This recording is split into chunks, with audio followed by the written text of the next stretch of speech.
That volume's kind of loud. Let me turn that down before I say hello. Hello, everyone. How are you all? Hi. Happy Saturday. I'm Trooper SJP, and this is the Academic Foxhole. Welcome in, everyone. I hope you're doing well. It is, I'm actually even Outer World Trumpets. Hi, everybody. I got a origami shuriken. I got a little bit of a late start because I was just coming off of a charity stream, which was, you know, exciting. Hi, everyone. How are you all doing? What's new? What's exciting? What's the word? Bird is the word. Throwing the gauntlet of media, 040. Oh no, you don't even know. We're gonna be so productive today. I am not going to play the banjo because I've been nonstop with all the stuff. Like, you know, we had City of Light and Shadow, the season finale last night, and after the show, then we chatted with the cast, and then I was up, and then I went to sleep for 3 hours, then, you know, so no banjo. Did I get enough of a break? I went and I ate some breakfast real quickly, and now I'm here. So that is my life. Hey, Ice Bunny. Origami says, I'm creating NPCs for a new space station in the Dark Matter game.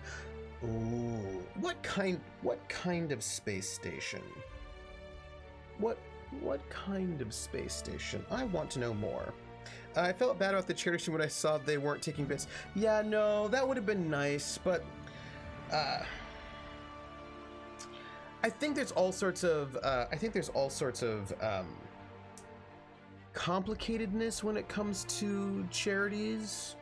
So I think, for example, like when I did, because as you know, right now I'm still my charity drive for the Bale Project is still ongoing, but you have to actually support through Tiltify. This way it doesn't, because I think I am interrupting myself. I think this happened with Random Tuesday, where she ran a charity drive early on, and people donated bits and tips to her, and then she gave it to the charity. But the problem is that then it counted as income for her, so I think it messed up her taxes. So I think going directly to the charity itself is better for everyone.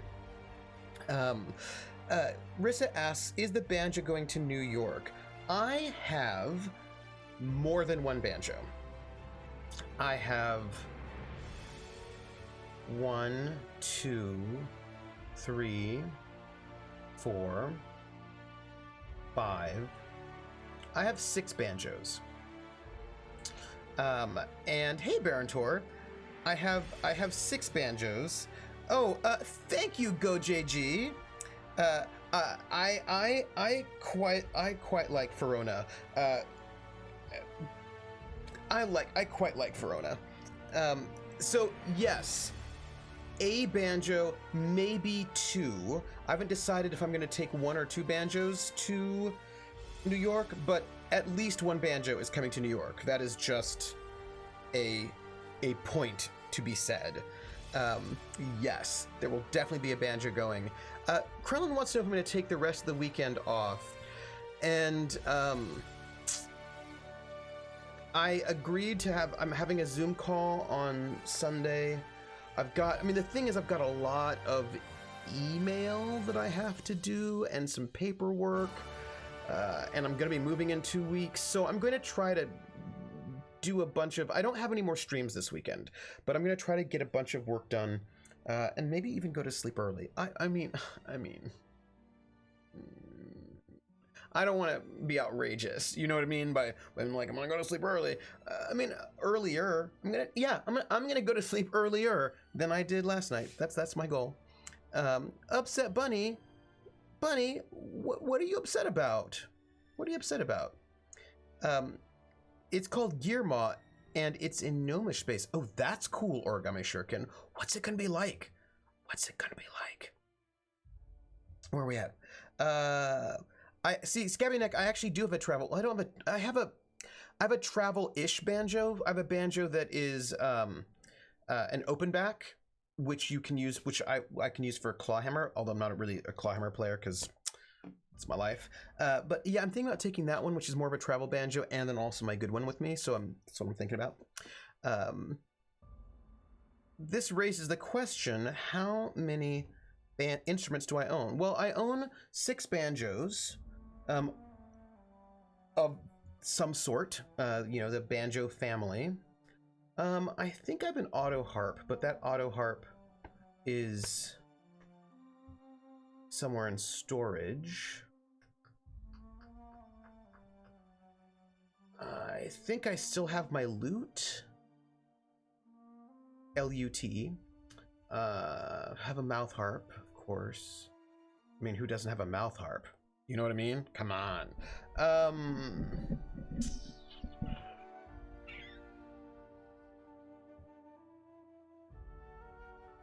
I mostly just have banjos because every time I think about playing some other instrument, then I think I could just be playing the banjo.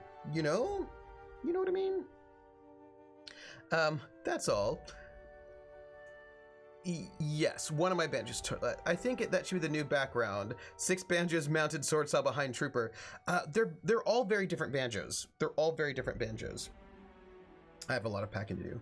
Cyclonus, when I say early, I really mean earlier. Oh yes, I saw the beginning of that. I'm sorry that people are fat phobic, Ice Bunny, and I'm sorry that people are being messed up in your country. I'm sorry, that's messed up. Yeah, I've got one that's better for travel. Scabineck, one banjo. I also have the lyre. Sorry, that's the other. I also have a lyre. The lyre will be going to New York because I may need it for,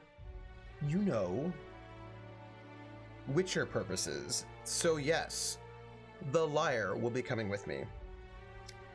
I'm really sorry that there's fat phobia going on, Ice Bunny. That's messed up. I'm sorry.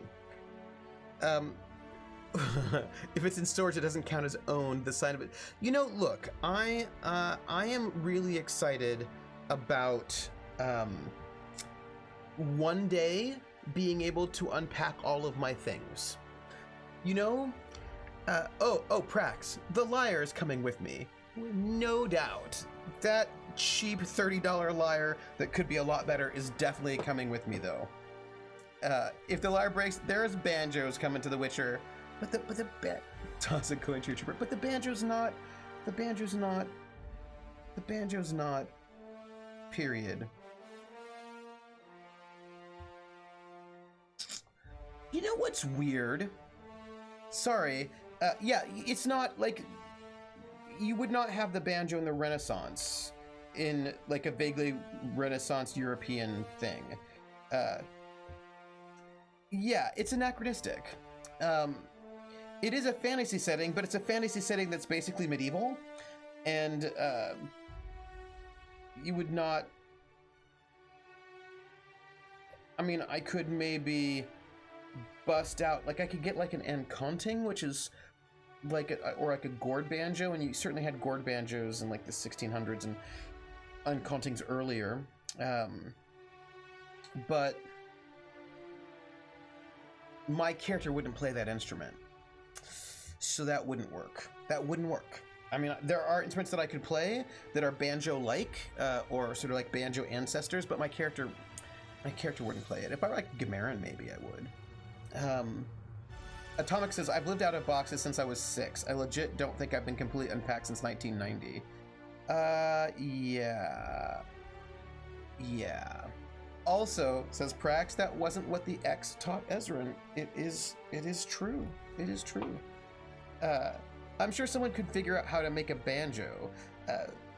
The gourd banjo industry might be squashed. I see you, Scabineck. I see what you're doing. I want you to know it. I see you. I don't think my wife and I ever really fully unpacked until we bought a house. Baron Tor, I'm kind of with you on that one. I joined the Army at 18, and since then, I've always had something in storage or... basically, I have not been fully unpacked since 1990. Same thing as Atomica. I wouldn't say that I've lived out of boxes, but I would say that I've had things that have not been, like, for example, not all of my RPGs are on this shelf. I have, when I joined the army, I only took GURPS with me. So I was like, I can't bring all, like, I'm joining the army, I can't bring everything with me, so I only brought GURPS. So I've got a bunch of RPG stuff, not a whole bunch, but I've got some RPG stuff from the 80s that's not here with me, that's in storage. And I'm really looking forward to the day when I can unpack all of my stuff. Baron Tor says, I've got military uniforms still packed in ammo cans. I've been moving around since, yeah, me too. Like, I have my duffel bag, which has got my uniform stuff in there. Yeah, I just have some stuff that that has been, I've got things that I've lugged around that, I think it's a military family thing. Could be, but like once I actually get a place where I'm going to unpack at some point in time. I'm 47 years old still, so I'm gonna unpack some point. Except in fat phobia, the only thing that makes me a tiny bit happy is the Association of Young Doctors say they will not sign this douchebag's recommendations. Oh, good. That's good. I'm glad to hear that, like, you have support. That's important. Is your life moving in the direction of being fully unpacked? Oh, Paladin Hulk. Well, I'm moving to New York for a year, and then hopefully I will get another semester, which I suppose I'll move back to I don't know, PH.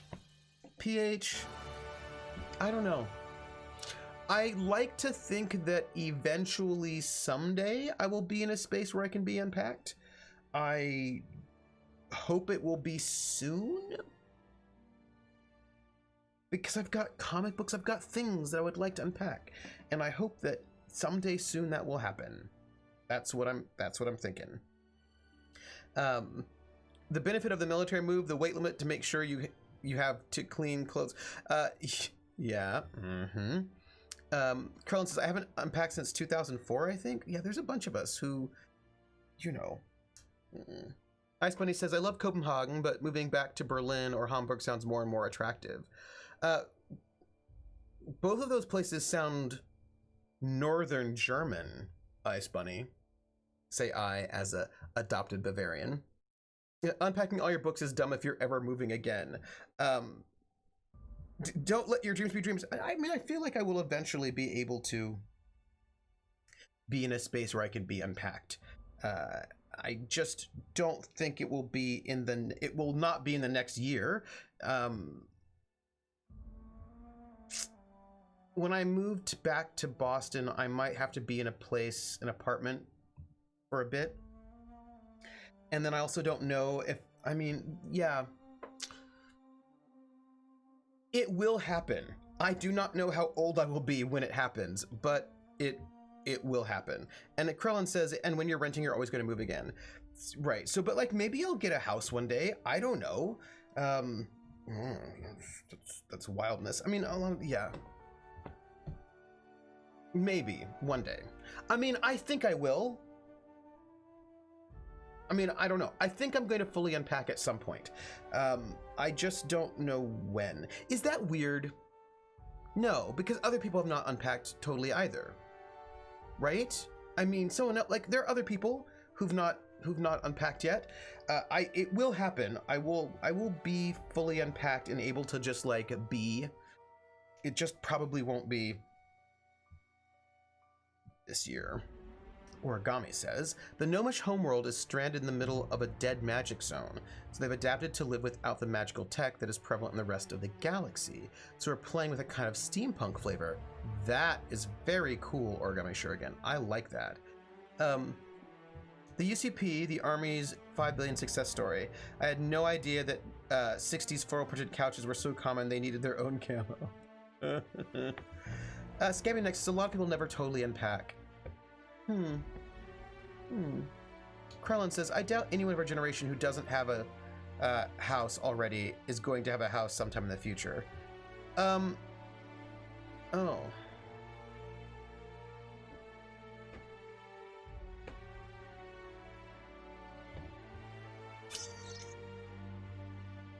Depends on where we live, right? I mean, I am certain I could buy a house if I moved there are parts of the country where I could probably get a house because they've been abandoned. Do you know what I mean? Like, there are parts of the country that are very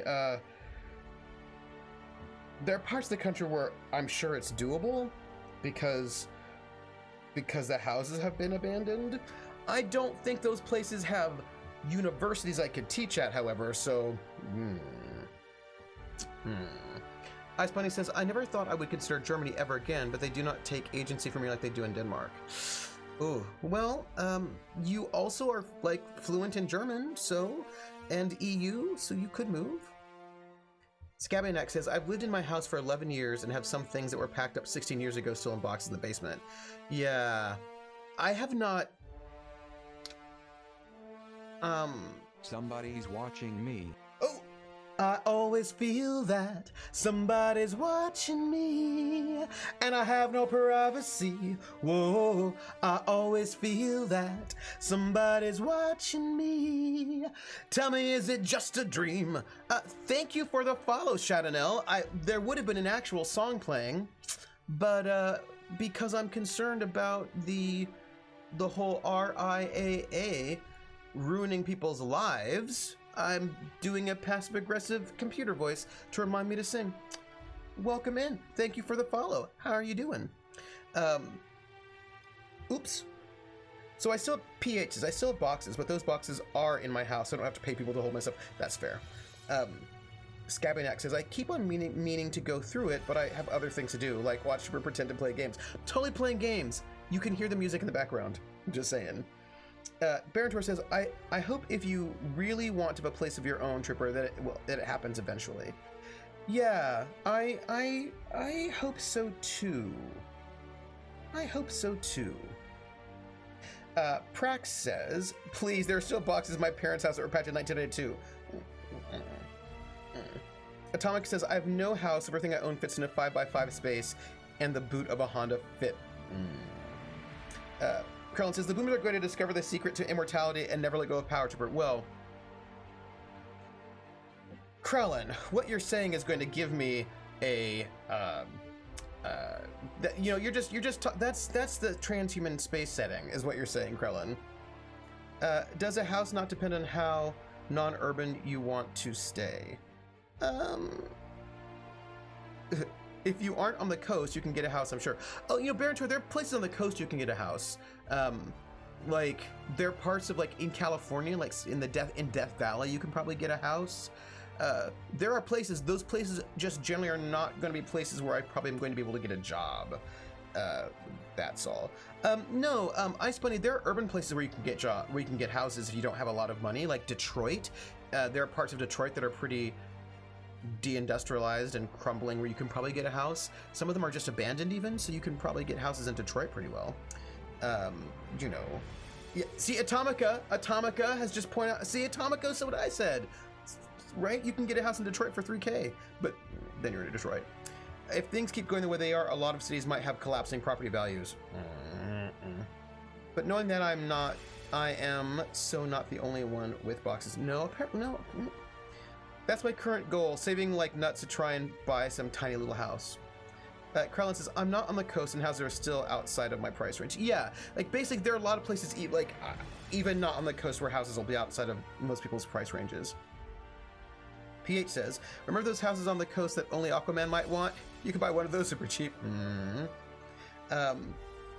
Marissa's like, but it's Death Valley. So my sister was like, what is the place that's the cheapest place in California where you can buy a house? And she found that place, and it was Trona. And Trona has the lowest housing costs in California the last time she checked. But it's Trona.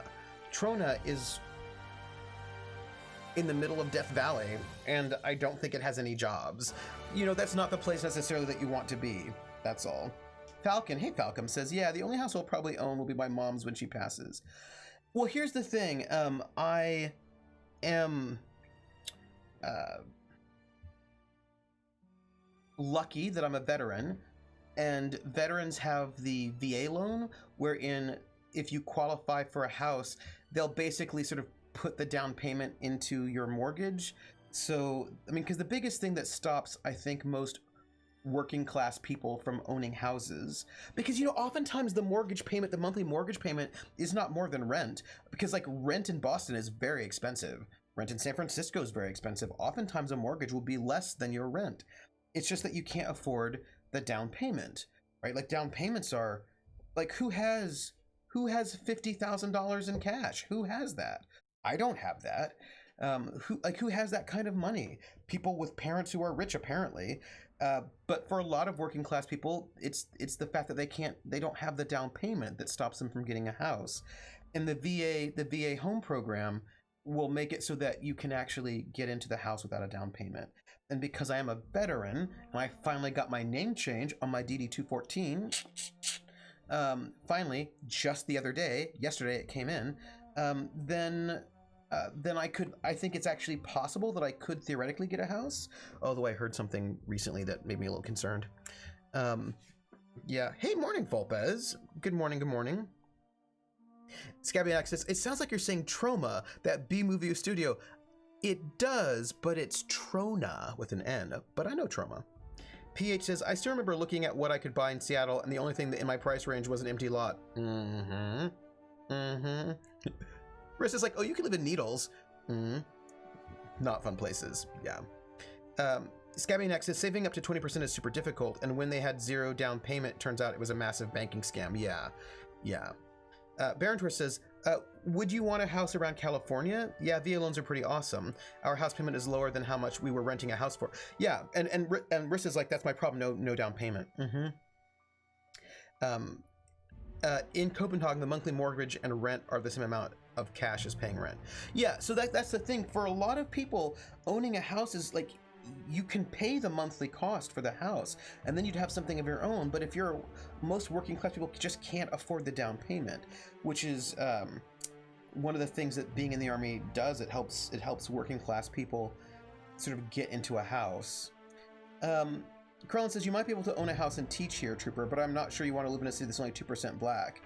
That is like, but the thing is, and here it is, Krellin, I teach popular music studies, and I'm a musicologist, so I need a university, and it's actually not as easy as you would think to get a job being me.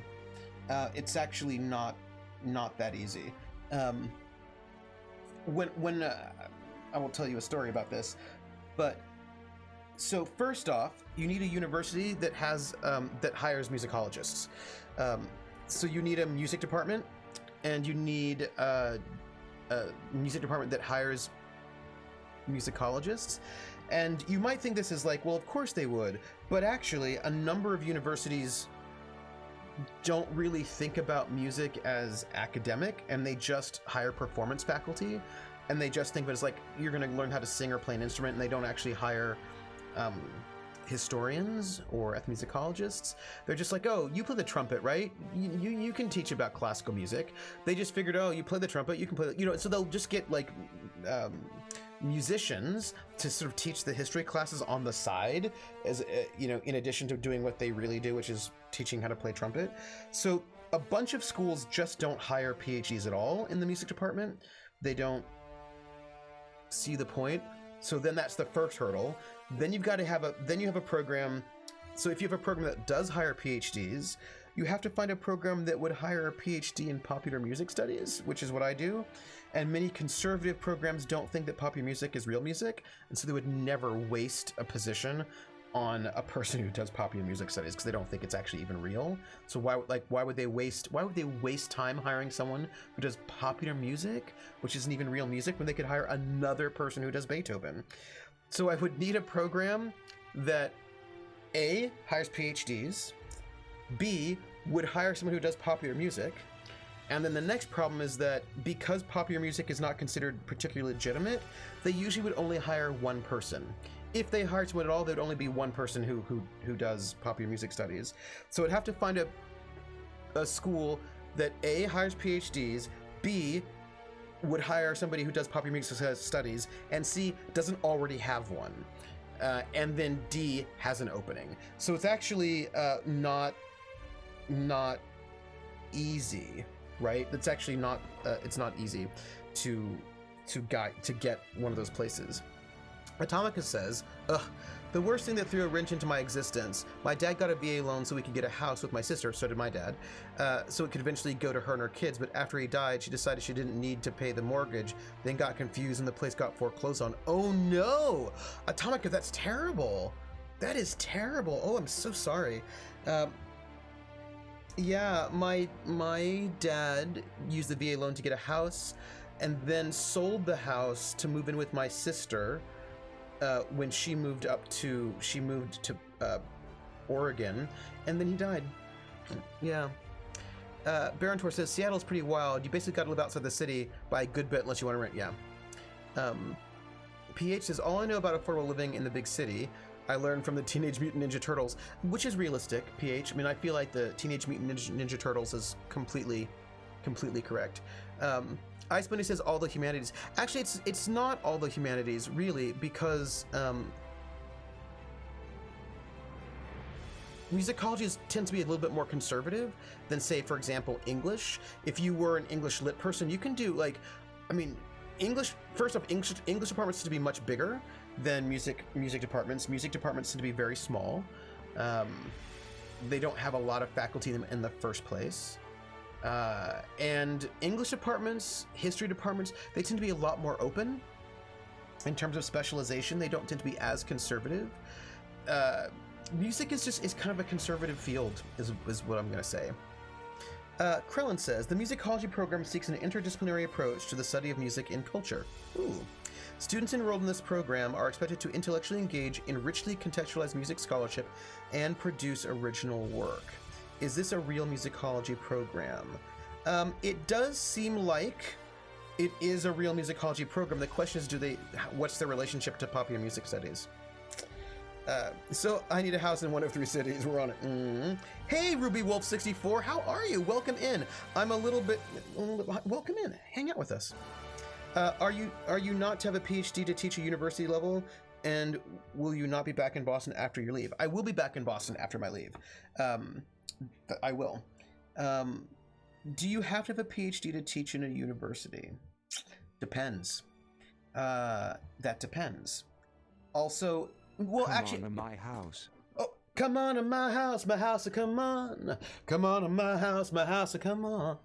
Come on to my house, I'm gonna give you candy. Come on to my house, I'm gonna give you everything. Thanks for the host, hooded ornament. By the way, I don't know if you noticed my new passive aggressive alerts. They have a PhD in ethnomusicology. Oh, that's good. That's really good. The biggest problem is that the ethnomusicology they care about here is Latin and Native, and probably not so much Black. See previous. Yeah, it's fair. Also, there's like kind of weird things. Music is just English with some banging on pots and pans, but also fewer funding, a little less funding. It's really tricky, the politics of that. Atomica says, it's what led me to living with my last roommate before he started dating the alcoholic drug addict who wrapped his truck around a tree, so he proposed to her. I got the fuck out and just live out of my car almost a year now, actually. Yeah, I remember you telling me that. It was terrible.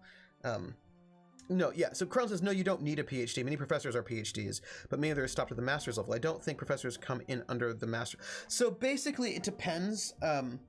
So first off, I mean, I think the first thing to say is that not all doctorates are PhDs. There are PhDs, but there are also DFAs, DMAs, EDDs. There are, yeah, for Santo, I'm gonna have to that'll take me a little bit of time because I have to go and transcribe, figure out how to play all those tunes on the banjo, and then work that out. JDs, MDs, yeah, there are a lot of different doctorates, so you don't actually need a PhD to teach at a university. So now I will say that if you are a top level school, it is the rankings often are based on how many doctorates, like the percentage of faculty who have doctorates. So high level schools tend to want people to have doctorates, but in the arts, which is where I'm at, you have a lot of people who don't have so in my department, we're actually kind of big, and I think we have 11 full-time faculty. Yeah, no, yeah, doctorate in musical arts is a thing, and I was just going to get to that. So a JD is the law degree you get for. Oh no, DMAs are a thing. JD is what you get for a law degree, and MD is what you get for a master's degree. A DMA is a doctor of musical arts. A DFA is a doctor in fine arts. An EDD is an educational doctorate. There's like a doctorate in nursing.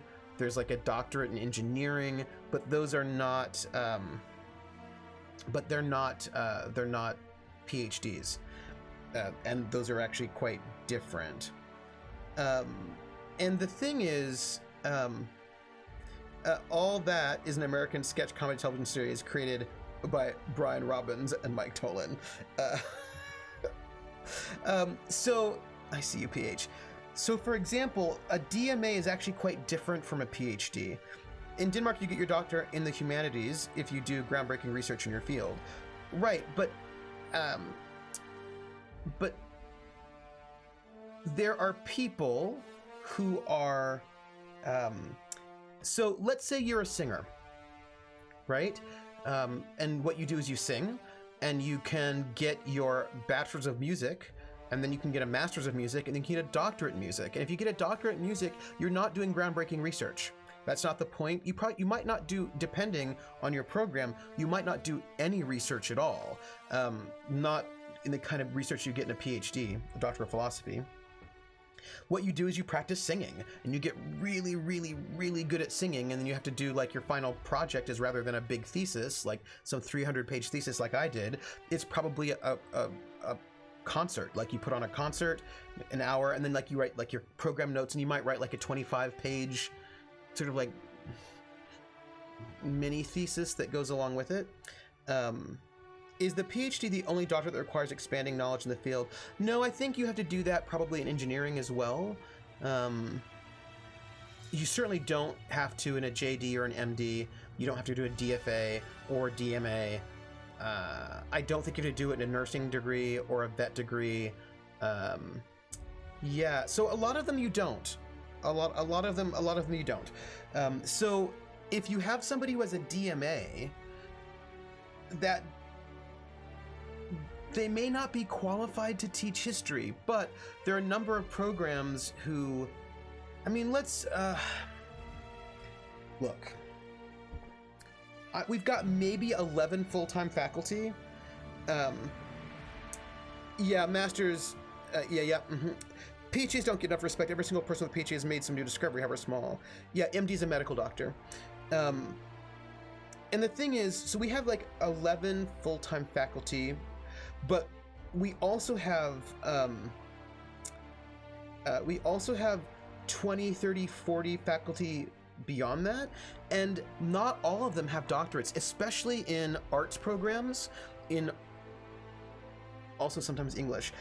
We have, for example, instructors for all of the different instruments. So we have like trumpet instructors and violin instructors and voice instructors and shakuhachi instructors. And then we also have the director of the choirs, the director of the bands. None of those people have doctorates. Some of them none of the instructors, the instrument instructors, have doctorates at all. Our conductors, they might have a DMA in conducting. I don't know whether they have a DMA or an MM. I have to check. So, but like in a lot of music departments, the vast majority of the faculty do not have doctorates. If not all the programs, like a high-powered program will have people who do, but a lot of them will not. They'll just have people with master's degrees. So yeah. So there are just a lot of programs where they just don't hire PhDs. When I was going on the job market, for example, I looked at HBCUs, and that's historically black colleges and universities, and I was looking to see, you know, what their music programs are like, and maybe I could apply to teach at an HBCU. And of the ones I looked at, almost none of them had any PhD faculty in their music department. I believe Howard did. I think it was Howard, but I think none of the rest of them did. So it's like, it's one of those things where it's not actually it's not actually easy. And yeah, and it is budget. It's completely budget related, in that you don't have to. By the way, I'm just gonna start walking. People with masters are cheaper. You don't have to pay them as well. And if you don't pay them as well, right, you see, PH understands me, walking is good, right? Like, they're just much cheaper, and they're probably also not going to be tenured. So you don't have to pay them, you don't have to get as many benefits. And also, generally, people don't respect the arts. So you'll also get a lot of people with masters in dance and music and theater and creative writing. So most of the arts will be heavily represented by people without PhDs, and the things that PhDs should be teaching, they'll be like, oh, well, I mean, it's just music. You know what I mean? Like, it's just music. Just anyone can teach that. And it doesn't count if it's not on screen. Boom, it's on screen. Right? It's on screen. Ta-da! Given our location, the program is especially interested in musical and expressive practices of Native, Hispano, and Anglo communities in the Southwest. Well, you never know, but it does not look super, what's the word, promising. I mean, but you never know. Like, there are always possibilities. By the way, I'm just walking. Oh, bits! I see how you are. So when we get bits, also it should have said something. Oh, I forget. The bits are always weird and it almost never works on bits, but that's fine. So bits. Whenever we get bits, I'm going to sing "We're in the Money," as sung by Ginger Rogers in the film Gold Diggers of 1933, which means I am singing it in Pig Latin. And we get the messages, I will totally cheat. And also B. Wright says, hi, when I first saw the shelf behind your head, I was sure you had somehow magicked a window into the back of the room. No, maybe. Also, Rissa, thank you for the bits. Thank you, everybody, for the bits. Oh, I wanted to tell you something, but I'm going to tell you after I sing the song, because I did math the other day. So, are you ready? Irway and hey, the anime. Irway and hey, the anime. Eve way at gay at way of way at XTUT at gay young way. Irway and hey, the anime. Either I skays are ani say. Old man the adiation pray. We are a woo pray you stay on way on rayo. Ewe every eat ray ed lay lay. Have way ed brayans lay. Ute day. And we see the end or will look at the eye get in the eye. We're in the money. We're in the money. We've got a lot of what it takes to get along. Yay! That sounds like a middle school teacher's. Well, you know, they do list 5 faculty for overarching musicology department, so that's not a tiny program. No, actually, that's really good. 5 faculty for the musicology department. That's really good, actually. That's a good size program. I mean, my undergraduate, we did not have that many. So that's actually pretty good. Hey, if a job ever opens up and it's in my field, I can apply. You know. Hey, Dutch Teddy says music in high school was a laugh. Luckily, I already played an instrument and had music lessons at the local community center, so I had an advantage. Yeah, and of course they don't teach music history, right, in high school. So the thing is that people don't ever know, they don't know that music history is a thing, that you can learn about music and culture, because all you do is you learn performance. My class teacher, the bully, was a trained music teacher and a mediocre actor, but he reached us music biology, teach us music biology and German, and he was not the only one. Yeah, so the thing is that music ed is a different degree. There are music ed teachers, and that's not the same thing as musicology. Music ed is specifically training to teach people how to play instruments, usually in high school or usually in high school or middle school. Like if you want to be a music ed teacher, you go into make a music ed program, and they teach you how to conduct a high school band or a high school choir, how to basically coach everybody in instruments. It's a totally different degree. I hope, I would love to make it back to the West Coast, but again, jobs being what they are, you have to, I mean, I don't get to move until I publish a book or two and am famous in musicology. Like, I mean, famous in musicology is like not like actual famous. It's famous in musicology famous. It's not the same. I mean, musicology famous is like a whole different. And then I would have to be lucky. We have to see. So music ed is like phys ed for the less fit. Yeah. We learned about the 5 composers everybody already knows about in history when we did the Renaissance in history class. I mean, they invented real music after all. Oh, I see you, Scabby Neck. I see you trying to provoke me. I see you. I spent it just because we were Hauptschule, and that is where Germany keeps their trash monkeys, including me. Yep, Germany has its class system baked into its education. I was thinking Cthulhu-esque book. Oh. You've got tenure. Aren't you unlikely to actually leave the university anytime soon? I mean, sabbaticals aside.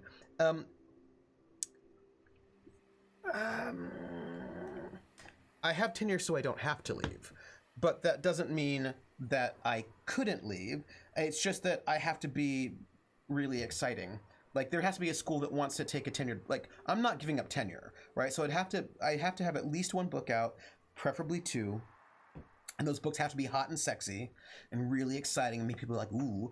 And then I have to be hot and sexy enough that people would want to hire me as a tenured professor.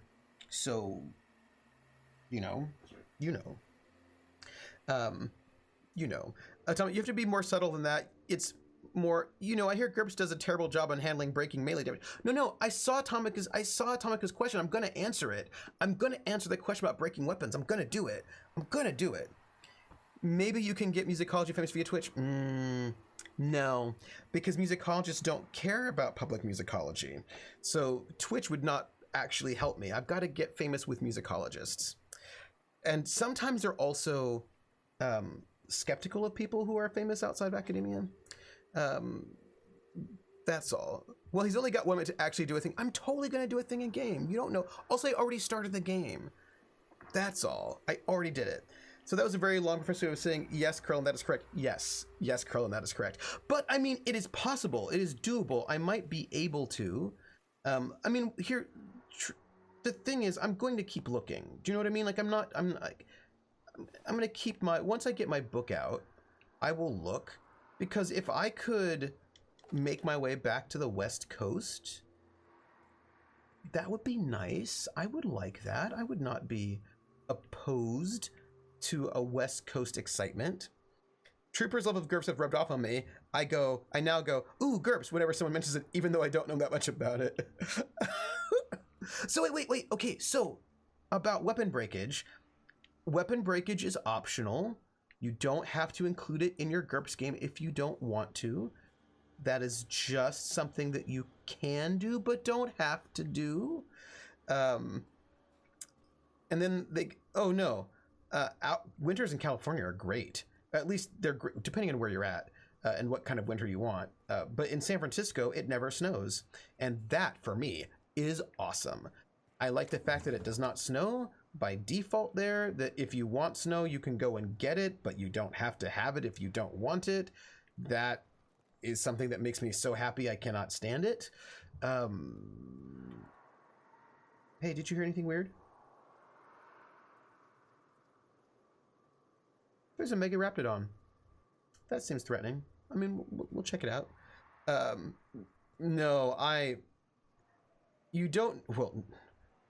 Well, climate change will make everything more extreme, which means being in a more what's the word? temperate climate will probably make their extremes a little bit less, which, you know, I'm also still about. I'm doing a game test and I want breakable weapons. And but I want them to be more like power-ups than actual long-term tools. Oh, okay, yeah, that's totally doable. I once had a player lose a magic shoe because he stepped in a tar pit. That was the most emotional I'd ever seen him. Hey, sometimes people really love their gear. So in GURPS, weapons have, oh my gosh. Can I tell you something? I'm going to tell you something. I hope I can tell you something. I'm going to tell you something. So there are different ways to sort of handle breakability. There are different ways of handling breakability. I'm going to put this down because I want to be able to tell you. No, I'm going to read this first and then I'm going to tell you. A report written by Rizzo wildlife specialist regarding Project Taro.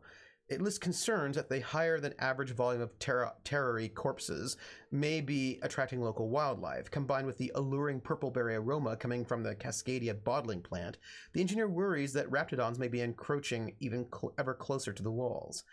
Though the walls are theoretically sound, the engineer warns that they're relatively shallow, that particularly clever raptidons could possibly dig beneath them or find their way into the chemical waste pipes, which is what happened. I prefer my not snowing winter. I can visit snow. House.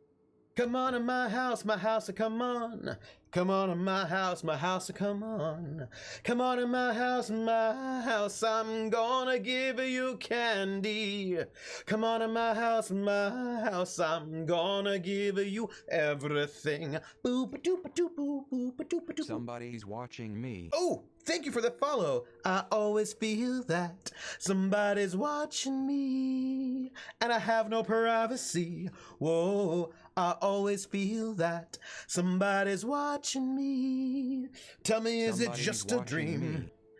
I want to say thank you for the follow. Hello, it's Kolo, and also Sure number 1, BTS 69420, and Lilies of the Valley. Somebody's watching me. I always feel that somebody's watching me, and I have no privacy. Whoa, I always feel that somebody's watching me. Tell me, is it just a dream? Thank you for the follows. And I also, we have a host that came in, and I want to say thank you for our hosts. Our hosts are coming in from, wait, where is it? Where'd they come from? Where's our host? Follow. Bits. Oh, it was a raid. Brad Woto. Brad Woto. Thank you for the raid. Thank you so much. Brad Woto, how are you doing? Come on in. What were you doing what were you streaming? What were you streaming? How did your stream go? How is it going? However, as you're typing in what you're answering me, I want to point out that we got some bits. We got some bits from Atomica and Rissa, and because we have bits, I think you have to know what happens when bits come in case you didn't know. I sing "We're in the Money," the song "We're in the Money." I sing it as like a thank you for the bits, and those bits, however, of course, are sung as Ginger Rogers sang them in the film Gold Diggers of 1933, which means I sing them in Pig Latin. So, and since we have raiders in, I'm going to sing it using my megaphone as a big thank you. So, welcome in all of you raiders to the Academic Foxhole. We're very friendly and very nice, and to thank you for those bits. In Pig Latin. Irway and hey the anime.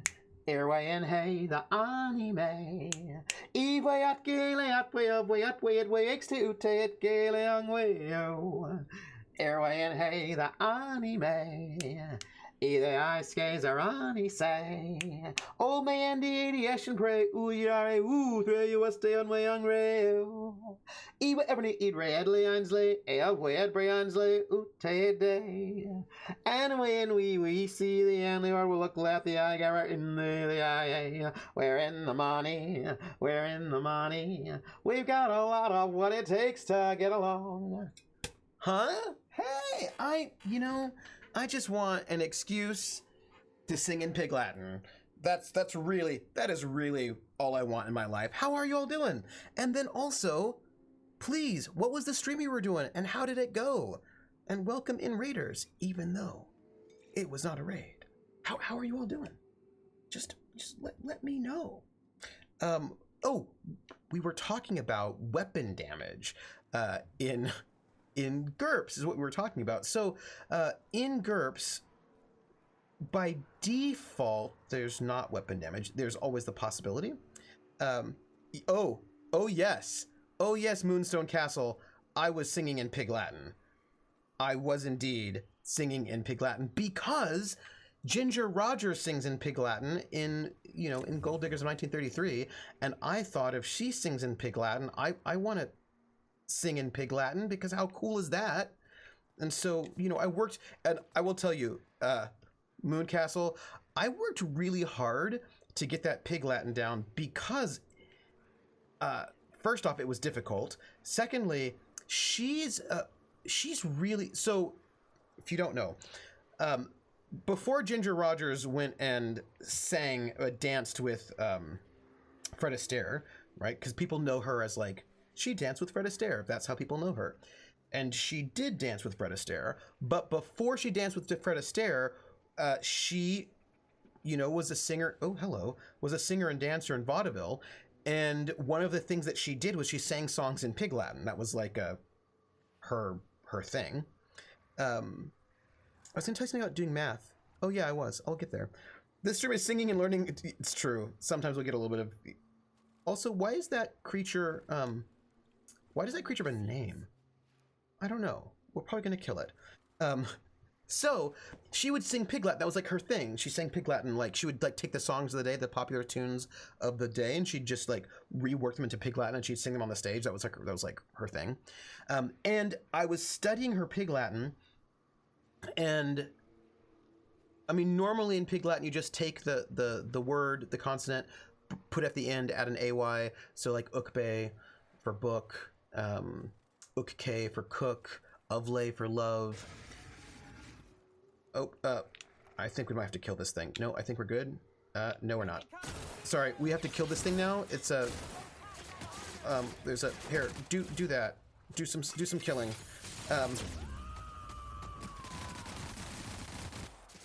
Do some more killing. Yeah, just do a whole bunch of killing. We're just gonna like do. Also, why do these have names? Why do they have names? That seems a lot. I do. Here, I love her hair. So we're gonna kill those things so they're not in our face. Great. Great. So as I was saying, and then if the word starts with a vowel, like apple, in like the way that I was taught it, it was apple way, you'd put way at the end, apple way, origami way, I way, right? But what's interesting is as I was listening to the way that she did Pig Latin, that's not what she did. So, the line is, old man depression, you're through, you've done us wrong. Old man depression, you're through, you've done us wrong. But she says, old man deation pray. So she doesn't say old way, she says old may. And what I realize is that she ends up taking the consonant in the word that comes next, and then use that. So instead of old way and may, she says old may and may. So she is doing this thing where I mean, I cannot conceive of how brilliant she is that she anticipates, she sort of thinks of the word she's going to say next, and she pulls that consonant. So like if I was gonna say I love you in the way that like that kind of standard basic pig Latin, you'd say Iwe Uble Uye. But in the kind of more advanced Ginger Rogers way, you'd say Ile Uble Uye. Because you'd take the L from the love and you'd use that for the I. And so I was like, oh my gosh, look how like super advanced her pig Latin is. And then she also plays around in the sense that when she says, we're in the money, we're in the money. You've got a lot of what it takes to get along. We're in the money, the skies are sunny. Oh man, depression, you're through, you've done us wrong. We never read headlines about breadlines today. Right, so that's right. We never read headlines about breadlines today. And then instead of saying udete, which would be like, right, she goes utede. So she actually breaks up the syllable because, and she doesn't always do it. She does it with depression too. Ideash and pray. Ideash and pray. So she breaks that up into two, but she also says utede. So she breaks up the syllables and she gives you the A twice. And I think she does that because rhythmically it's fun and interesting. She doesn't always do it, but sometimes she does. And so like her pig Latin is like next level pig Latin and like so cool and so hip and so fun. And I was like, wow, why are you so cool with your pig Latin, Ginger Rogers? And so I had to spend a lot of time just like listening to her sing it and try to figure out exactly what she was doing and sort of transcribe her pig Latin. It was not easy, but like I'm pretty proud of myself. I killed someone's pets. I did. Yeah. If Jess's career as a preserver of lost items doesn't bear fruit, there's also a lucrative career path as a misfortune teller. Atomic says, we're discovering Trooper gets way more confused singing it normally. This is also true. I sometimes do, and I've got to be like, wait, what was it in not pig Latin? Because doing everything backwards in the heels makes you really smart. Yeah, you know who was also, by the way, you know who was also really, really smart? I'm going to name this person, and Krellin probably knows this person. Some of you might,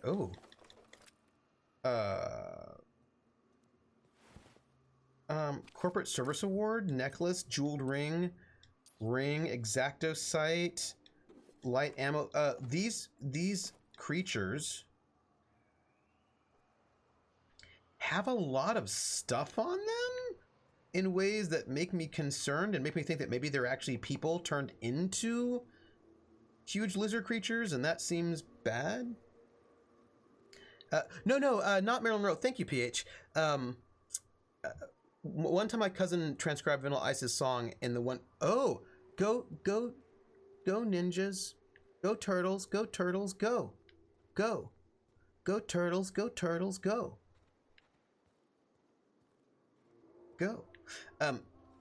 Anyway, yeah, I think I've been in here. Or maybe I haven't been in here. Nope, I have not, because I'm not stolen all the things in here. So, picked up, acquired, visited the things in here. Well, I'll take them now. So, sorry, yes. Gracie Allen.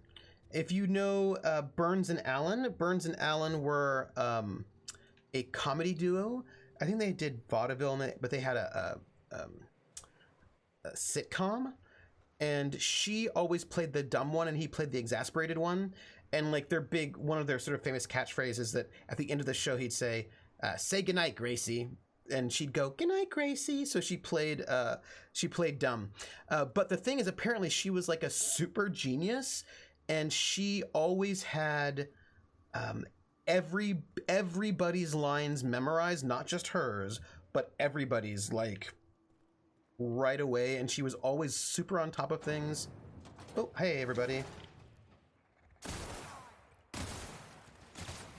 Here, why don't kill the things? Yeah. She was apparently. I am a storm. She was apparently super smart. Oh, Atomica, if you can. Are we getting attacked? Apparently there are monsters.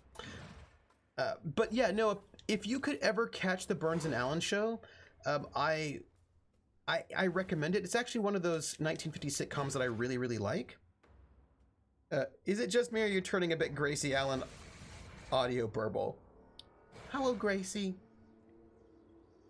Oh, I think there's probably something in here that wants to kill us. Probably. Oh, that was a really good show. Do you think people are turned into monsters? Anyway, I will say if any of you can find the Burns and Allen show somewhere, one of those L's was an I. One of those L's was an I. I don't even know. Allen. Oh. Are you... I'm asking in real life. I don't even know what's happening. Gracie Allen. George Burns and Gracie Allen. Did I...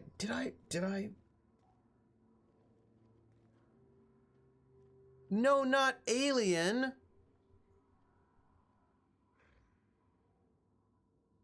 No. Not Alien. What? I refresh, the sound is clear. I was concerned because of a previous stream. Oh, B-Right said Alien. Oh, I see. I see what's going on here. Burns and Alien would also be hilarious. Just side note. Also, I kind of want more lockpicks, audio distortion. So Burns and Allen is one of those sitcoms, right? It was one of those like 1950s sitcoms like I Love Lucy, etc., etc. But I really liked Burns and Allen. It was not like they didn't have kids, and there's nothing wrong with kids, but they were not that kind of sitcom. They were a little bit hipper. No, I think what ends up happening is that it's a threshold, and this has a threshold of 100, and I only have 50 of these mag picks, so I need more. Is that like My Favorite Martian with George Burns in the lead?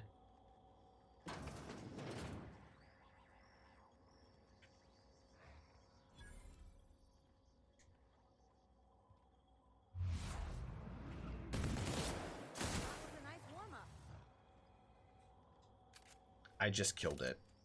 Okay. I'm gonna put Burns and Allen on my space station. Oh, Burns and Alien!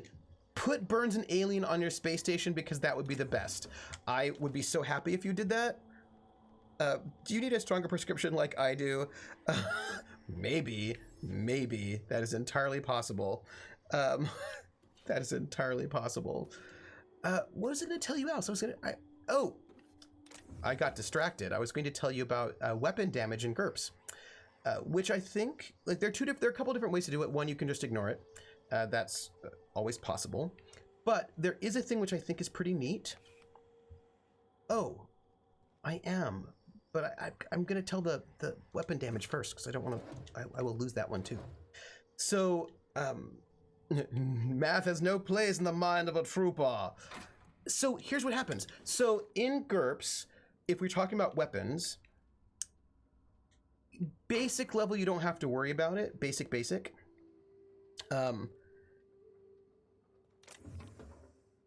George Burns will be the serious gnome, and Alien will be a super smart amoeboed lady who acts ditzy and tells the silliest jokes, which I would love. I got distracted. The title of my biography. Which is fair. By the way, we're in this bottling plant. That seems great. Now we're going to leave it. So, base level, you're fine with your weapons, and you don't have to worry about it. It's true. However, there is a rule, and I have a story related. This is what I wanted to tell you, because I have a story related to it, which I thought was really fun. So, in GURPS, with weapons... you're fine unless you parry a weapon that is 3 times heavier than your weapon, in which case it has a chance to break. So if you have a small dagger and you want to parry a big warhammer, you might break your dagger. Better crafted daggers have bonuses against breakage checks, but it's not the best to try to parry very, very heavy weapons with very, very light weapons. But like most of the time that doesn't come up. So if my wooden club is heavy, the axe can't break it. Not through parrying. Not through parrying. To be fair, I've been trying to proofread a thing, and for the past hour, I think we've only finished 2 paragraphs. So we're in the same boat. We're hanging out together. Now, your axe can deliberately attack the weapon, and that's different. So, like if I'm attacking you with a heavy weapon and you parry with your light weapon, then it has a chance of breaking that weapon. If I have a big heavy axe, I can just attack your weapon directly, right? So that's actually different, right? So, so there's the basic idea of if you are parrying something that's very, very heavy and you have a very light weapon, that could break your weapon. But then also, if you wanted to, you could deliberately attack a weapon and damage it deliberately. And right, weapons have hit points, and you can mess up the stuff if you wanted to. Yeah. You don't proofread your own stuff. When I proofread my own stuff, I have to read it out loud. That's the only way, because then I defamiliarize myself with my own stuff enough that I can see if I'm making errors. By the way, we're just kind of wandering around this space, and we're gonna do that. We'll see what we find. Does this at all seem suspicious to you? Your wooden club is most likely not just a hunk of raw wood. It's fire hardened and shellacked. Yes.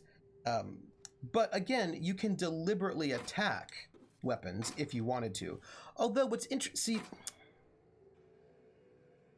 every chapter is a different sort of squirrel. So here's the thing I think is really interesting about crunchiness. And this is not even really about crunchiness, really. I mean, you could say it's about crunchiness, but I don't think it is. I mean, it is, but it isn't. It is, but it isn't. Let me see what I'm going to say. So what I'm going to say is there is something really satisfying, I think, with knowing a system well. So, for example, Fate is not a particularly crunchy system. You know, it's not particularly crunchy. Oh no, PH, why are you trying to murder Krillin? I came up with another D&D character, Hannah Barbarian. She likes to draw cartoon animals. Yes. Yes.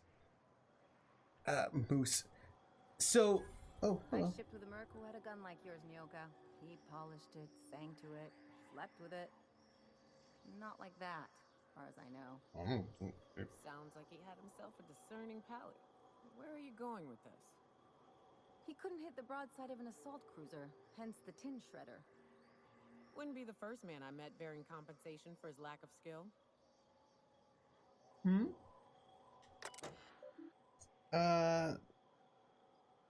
Looks like we're good here. Where was I? Oh yeah, weapons. Oh, I was distracting myself with weapons, with talking about weapons again, wasn't I? I was. But that wasn't the point. I still had more things. So look, okay, so this is what happened.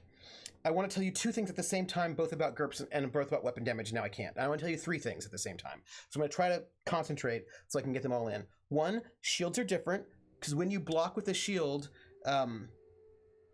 it can damage the shield. Also, there are optional rules for damaging shields and damaging armor. And actually they're not, you know, it's not that different from The Witcher, to be honest, in certain ways. Wherein if damage penetrates your armor, then that's some armor damage, but that's optional. You don't have to do it if you don't want to. You don't have to track armor and shield hit points, or you can track shields but not armor, or vice versa. And the same thing with shields, that your shields can end up being damaged as well. Optional rules, you don't have to do it. But I was playing in an arena game, which is, you know, I want to do an arena game because this arena game I was in was so fun, and I learned a lot. It was really great. Like, I loved the big heavy RP, but I learned a lot about GURPS combat, and it was really fun. Anyway, so I was playing. It was a GURPS arena game, How much does armor work if I add a bit to it, like if I affix a pauldron? Oh, so it depends on PH. It depends on how you're doing armor, because there are different levels of complexity. You can do basic, like GURPS light, basic GURPS, where it's just like you have an armor score. You're like, I have leather armor, and you just like, that's 1 and that's it, and you don't like, that's it. But like basic GURPS also doesn't use hit locations, and so you don't really need hit locations in your armor either. You're just like, oh, I have armor 1, boom, and you're done. But if you do more tactical GURPS, where that does use, if you use the option to use hit location, also you can have armor location, so you can have pauldrons if you want to cover your shoulders. You could have like metal pauldrons but leather pants. You could have like a leather breastplate, but you could have like maybe a chain coif. So you can kind of you can put your armor together piecemeal and have different kinds of decide what you want. You know what I mean? Like if you're using that level of detail, you can. And there's actually even another level of detail that goes on top of that if you wanted to, that you don't have to deal with. But so like you can kind of, you can choose where you, and also if you're thinking about encumbrance, you can choose like how much do you want to carry. So for the arena game, PH, this is what I was thinking. What I was thinking for the arena game, which I thought would be, no, PH, you can have one armored arm, right? You, and actually this in the gladiator rules, you can have one armored arm, and you can also take a stance where you put that armored arm forward and the other one back, so that it's harder to hit your unarmored arm, right? So you can like, you have things, those are possibles. And so the thing is, what I would like to do for the GURPS arena, and again, I want to figure out the best way to deal with this in terms of character sheets. This is really the thing that's hanging me up right now, is I want to actually have different levels of the arena. So like red, black, blue, green, call them colors. And, you know, whatever, pick whatever color, something non-hierarchical. And one color would be GURPS, basically GURPS light, with almost none of the, like basically none of the complex rules, like as light as possible. So no hit location, really basic armor, none of the advanced options for combat maneuvers, like just real, like basic. And then the other level would be tactical combat, where you get to add in hit locations and different varying armored locations, right? You kind of sort of add that in. And then the third level would be using the optional rules in GURPS martial arts, which is even more details. So you get to work with techniques more. So more combat options, techniques. So what I'm wanting to do is to have 3 different levels of complexity or crunch within GURPS combat, so you can see what GURPS combat looks like without any of the crunch in there, with like, well, those little crunches you can have in GURPS, 2 medium GURPS, and then 3 more complex GURPS. And so that's what I was really hoping for, because I thought that would be really fun, so that you could actually sort of you could have the same character even, but like in different levels of detail. Atomica says, my first test game was going to be based off of River City Ransom Double Dragon Yakuza, so it's going to be very beat 'em up, so there's not going to be much armor, and I don't want weapons to last. Atomica says, just curious, how will you run these? Voice chat, text, Roll20.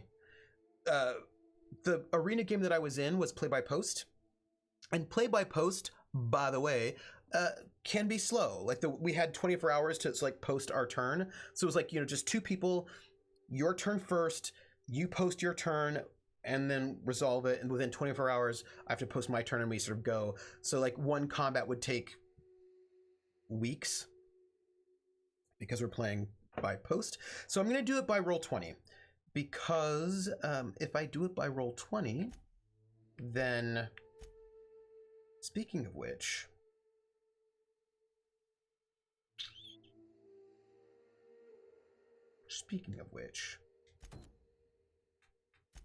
I want to see what else we have to do.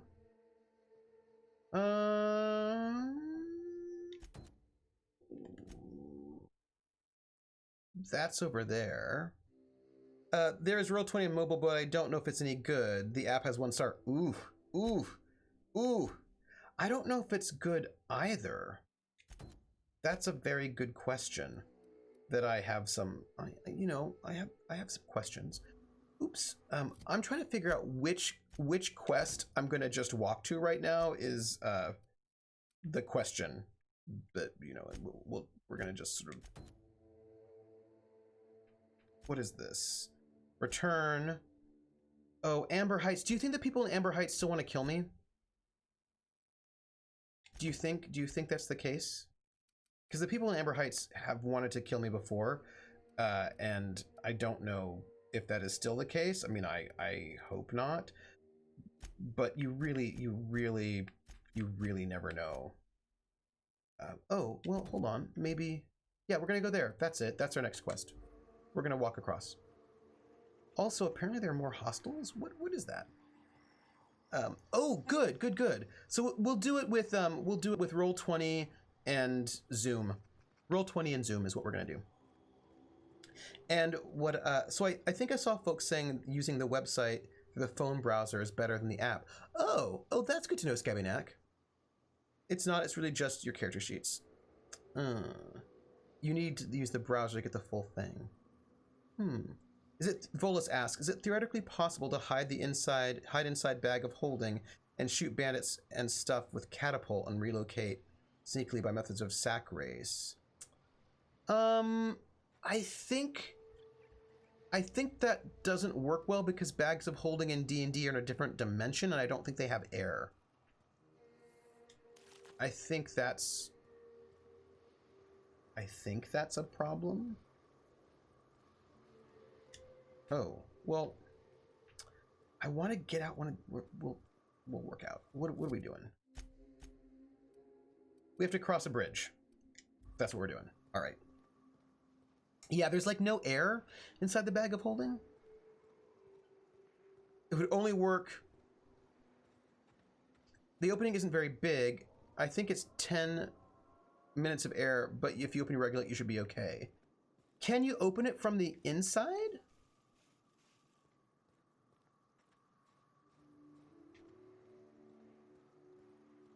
Oh, hey, look.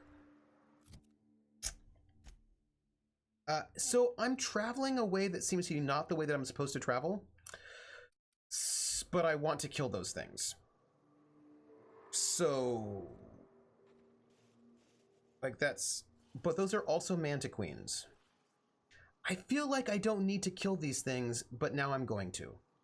So... I just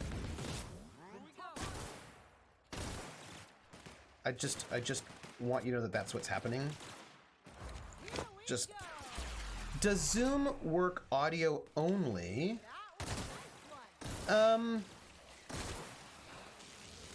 You can turn off your camera. You can turn off your camera. But I would like, I want to see our lovely players' faces. That would make me happy. Hello, Mantiqueen. Oh, now there's a Manta Swarm. Ooh. I'm sorry about your eyes. Also, I clearly need a shotgun.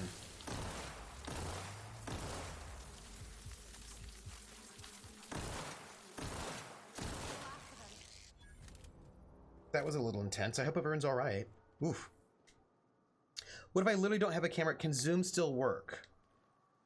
Yes, I think it can. I think Zoom can still work even if you don't have a camera. Because it gives you the option when you sign in to sign in with video or not. So I think you can. I believe so. I think that is a true statement. Yeah, I think you can. This area is suicide. If you got a way around it, ain't no shame in taking it. Well, why? What's so bad about this area? It seems interesting and enticing. Can't we find out what's going on? So, oh, there were a lot of things that were in my brain right now, weren't there?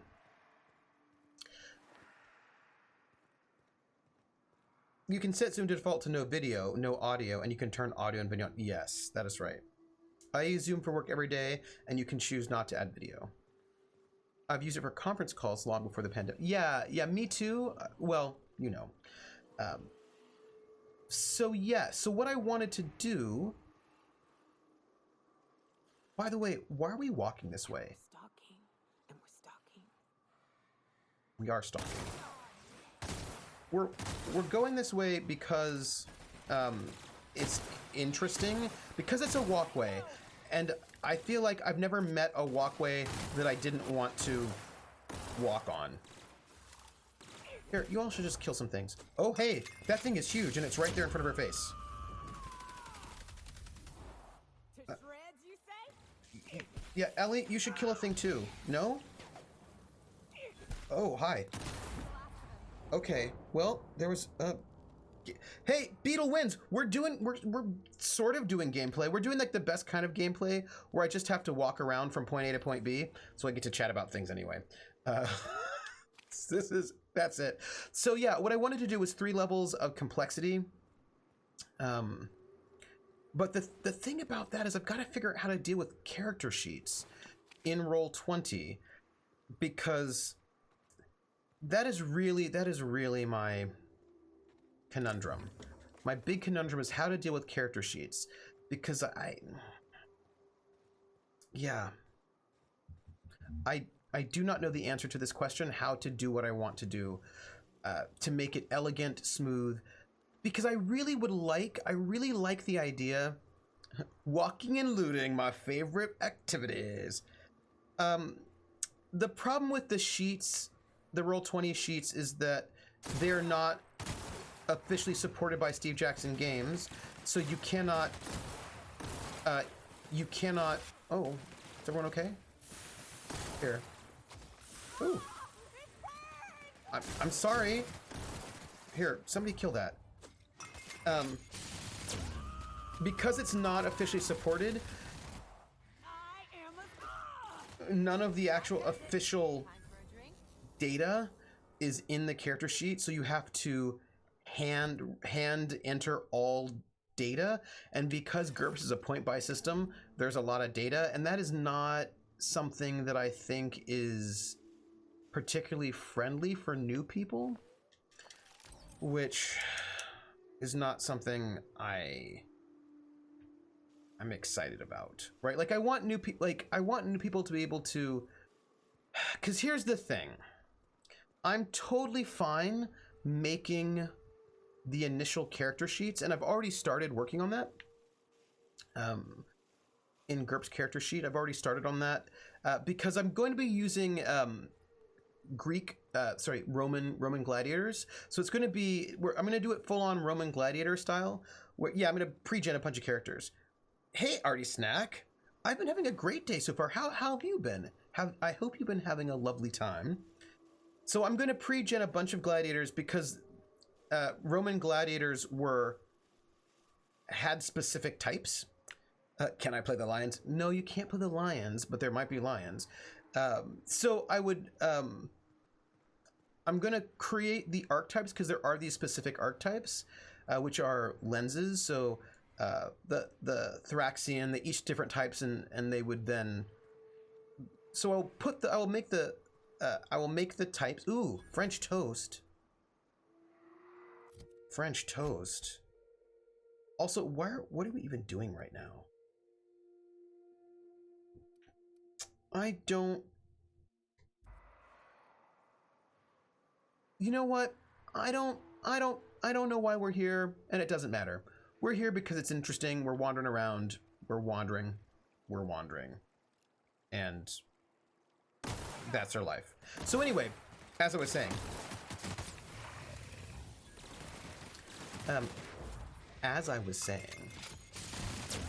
basically I'm going to pick the different sort of, the different types of gladiator that you can choose, because that's a a historical thing. And then, so I can just pre-gen all of those. But what I wanted was the ability for people to be able to customize their character, because if you win, like, you get XP, and I want you to be able to build up your character and decide how you want to customize it. So I did want, I want the character sheets to be usable and to have... Oh, hi. Excuse me. There are a lot of creatures here right now. I'm warmed up now. And they're dead. Second armored arm. I'm gonna be a lion puncher too, but instead of punching lions, my fists are lions. Wait, wouldn't that make you wouldn't that make you a Voltron? Right? There was like the Voltron that had the lion fists, right? I want to use a Bonlock dagger and be light and agile. See, the thing is, we're gonna go historical Roman. His pools don't just stink. We're going historical Roman. I'll just make it a little bit, This is why I prefer spaceships and clean recycled air. So rather, it's not going to be like a full-on, yeah, like Voltron had lion fists, right? So it's going to be more of a just trad, because that'll just make it a little bit easier. So basically, people do not have to go through all of the madness of figuring out all that stuff. But I feel like as a good start, that'll be a good start. Excuse me. Is everybody okay? Oh no, there are more of these things. Here, we're gonna shoot more of them. There we go. I think I'd want to have a Gladius and shield, and into being a good Roman for right. And I want to add in a couple other a little sort of little extra things, like the ability to play to the crowd, have some non-combat things also impact what's going on for the games. And, you know, like, I feel like there's a bunch that could be done to make it interesting. But basically, I want my gladiator is going to collect ears as trophies because friends, Romans, countrymen, lend me your ears. But that's lending? Why not be Rasharius and poke folk with Dinglehopper? We'll have that. Bolus, I feel like that's a personal question. Roman Piehawker in the stands. Canvas, probably yes, because that is one of the types. So I'm working on getting all the different types out there and sort of basically pre-gen those. But my goal would be that you would be able to advance your character and decide how you want to adjust your character. I need to figure out how much adjustments to do at the beginning. Do I make full pre-gen characters? Do I make templates that you then adjust? But I also want it to be noob friendly, people who've never played it before. So yeah, that's the thing. I want it to be like, if somebody's never picked up GURPS at all, who's never played it, I would like them to be able to, oh, excuse me. Pardon me, I just had to go kill that person that was just hanging out. That they could just pick up. So I think maybe what I'll do is pre-gens to start, but then you get to advance your character as you move, and we'll do it like with a ladder. And yeah. And right, so we'll have the spear person, we'll have the heavy person, we'll have the light person. We'll do the whole thing. And I mean, I think that could be really fun. And really what it will do a couple of things. Oh, pardon me. There are a lot of maulers around here.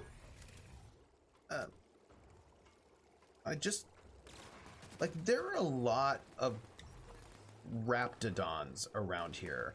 More than I think there are. Oh, hey. That was a hunt. Yeah. And you sure know how to set a woman's heart to beating, that's for sure. Oh, okay. Hey, where did you show up, Mega Raptidon?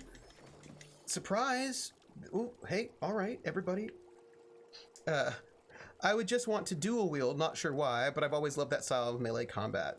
Yeah, net and trident. Yeah, so we're gonna have like the net and trident. We'll have like, I want to have all the different sort of main archetypes to start off with, and Yeah, because what's really cool, in my opinion, you know, hey, there are a lot of murder things here, and I just... No, it doesn't really fit into room. But Scabbyneck, you just reminded me of the thing that I wanted to tell you way back when. Remember how I was wanting to tell you this thing way back when, and then I forgot?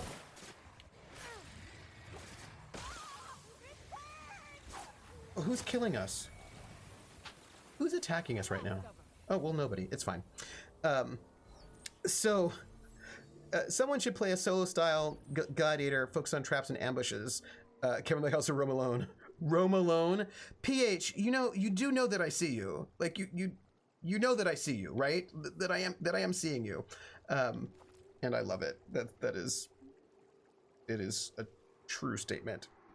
At least for the first season, pre-gens, and maybe pre-create some options for the first upgrades for people who've never played. Yeah, something like that. I want people who've never played before to be able to sort of hop in and then get to know it better over time.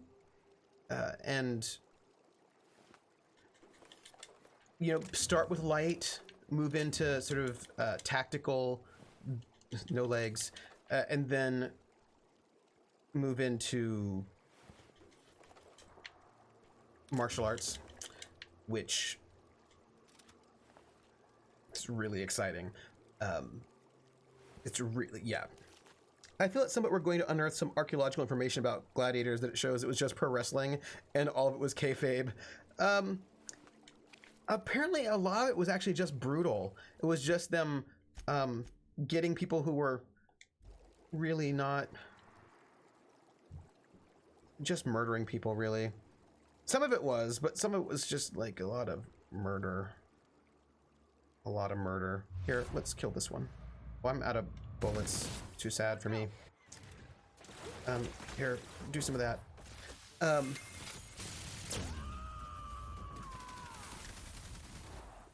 Yeah, yes, most of it was just fancy public execution, right? Was what most of it was. Just fancy public execution. I hope everyone's fine. Don't die, everybody.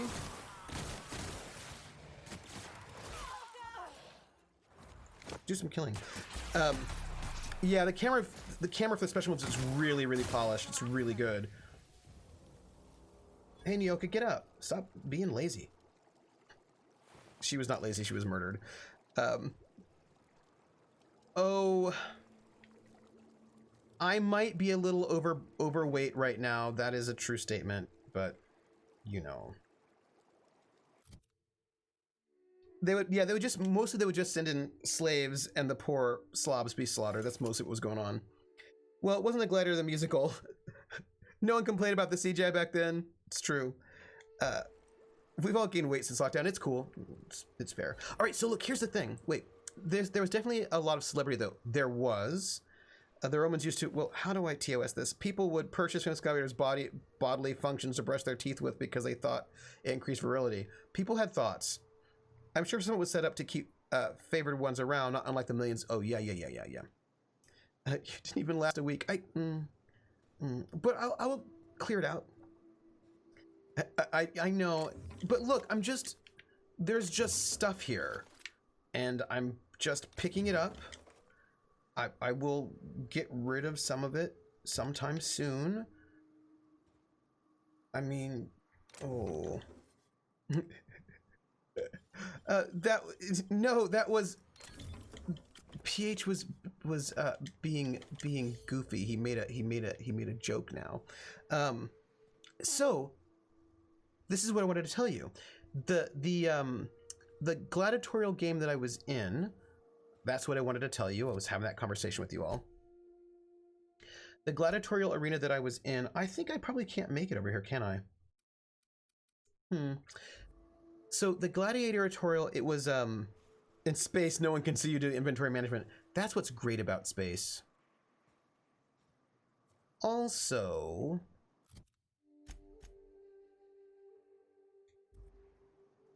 let's kill more things. Yeah, right, I just, you know, a chimera. Oh. That seems awesome. Let's kill it. So here's the thing I wanted to tell you. I was in this arena game. I've been wanting to tell you this for like the entire time, and I keep forgetting. So I was in this arena game, and it was set in a Banestorm, so fantasy, and which meant that, you know, there was a wide range of weapons available. Oh, what is that? Oh, the Chimera's still alive? Woo. Woo. All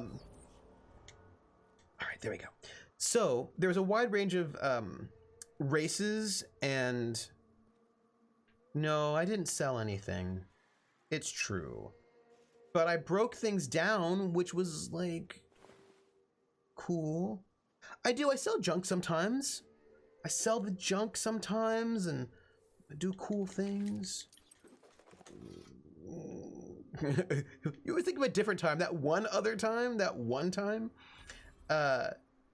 So yeah. So I'm in this arena. And the thing about Hero's Last Stand. Oh. And the thing about this arena. No, I'm not gonna set it in Banestorm. I'm gonna do it in Rome, ancient Rome. So it's gonna be historical, basically. Why is it gonna be historical? Because that will just be easier.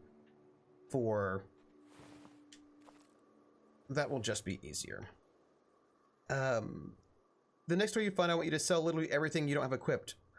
But I can't do that. Well, no, I can't do that. That seems so extreme. Just like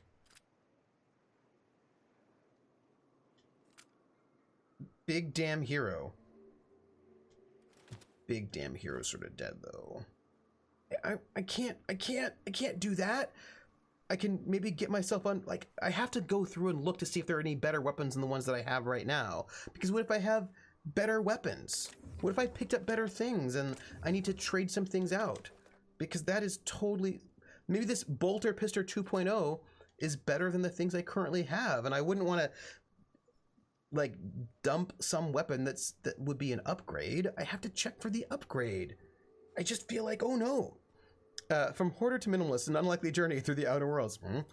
In before Trooper equips everything to find the right loadout and takes 12 more sessions. Yeah. So all your food, all of my food and almost all my meds? I can maybe do that. Maybe I could do that. I could maybe do that. Oh, it's a Mantiqueen. We're gonna kill it. Well, there are a lot of Mantiqueens. So, look, this is what I wanted to tell you. I was like in the middle of telling you the thing about this arena. So this arena was a Banestorm arena. So it had different races and like a wide variety. I don't think it had any magic though, but also a wide variety of weapons. And because it was just all combat all the time, right? I mean, that's what it was. It was all combat all the time. That meant that people made choices. They made choices and because it was competitive, it was PvP. It's a PvP arena, and people wanted to win. So everyone was trying to build like the best combat monster that you could make, is what happened. Reverse Marie Kondo, keep everything, carry them with you constantly. Yes. Also, I'm gonna kill that. Also, a Mega Mantiqueen. Should I be worried about these things? So look, hold on. So let me tell you what happened. So everybody's making like, so with pregens, would you have the pregens based on different types? Yes, that's what I would do, Baron Troy. I'd have the Murmillo, I'd have the Rasharius. So they'd be basically almost like classes, right? Exactly. And I've been building the templates right now, but I've got to just figure out the template between like the GURPS Lite version, the regular GURPS version, and the martial arts version.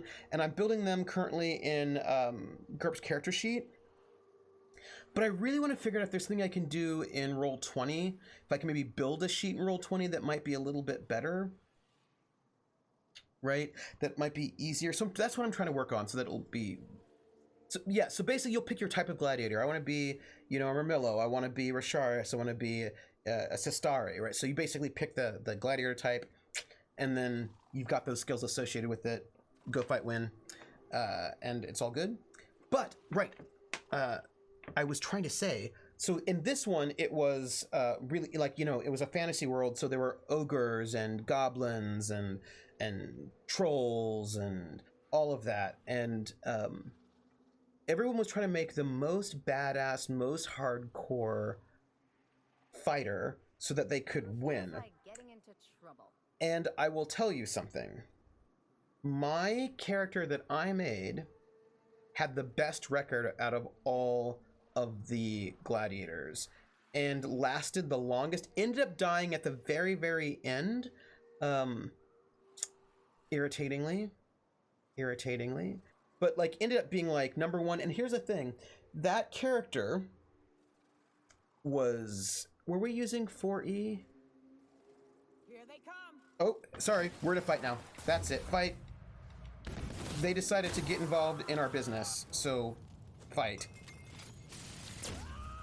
So everyone's playing like these like strength 15, like strength 17, all the like armor, all the stuff, like super hardcore, go, go, go, you know, like really insane sorts of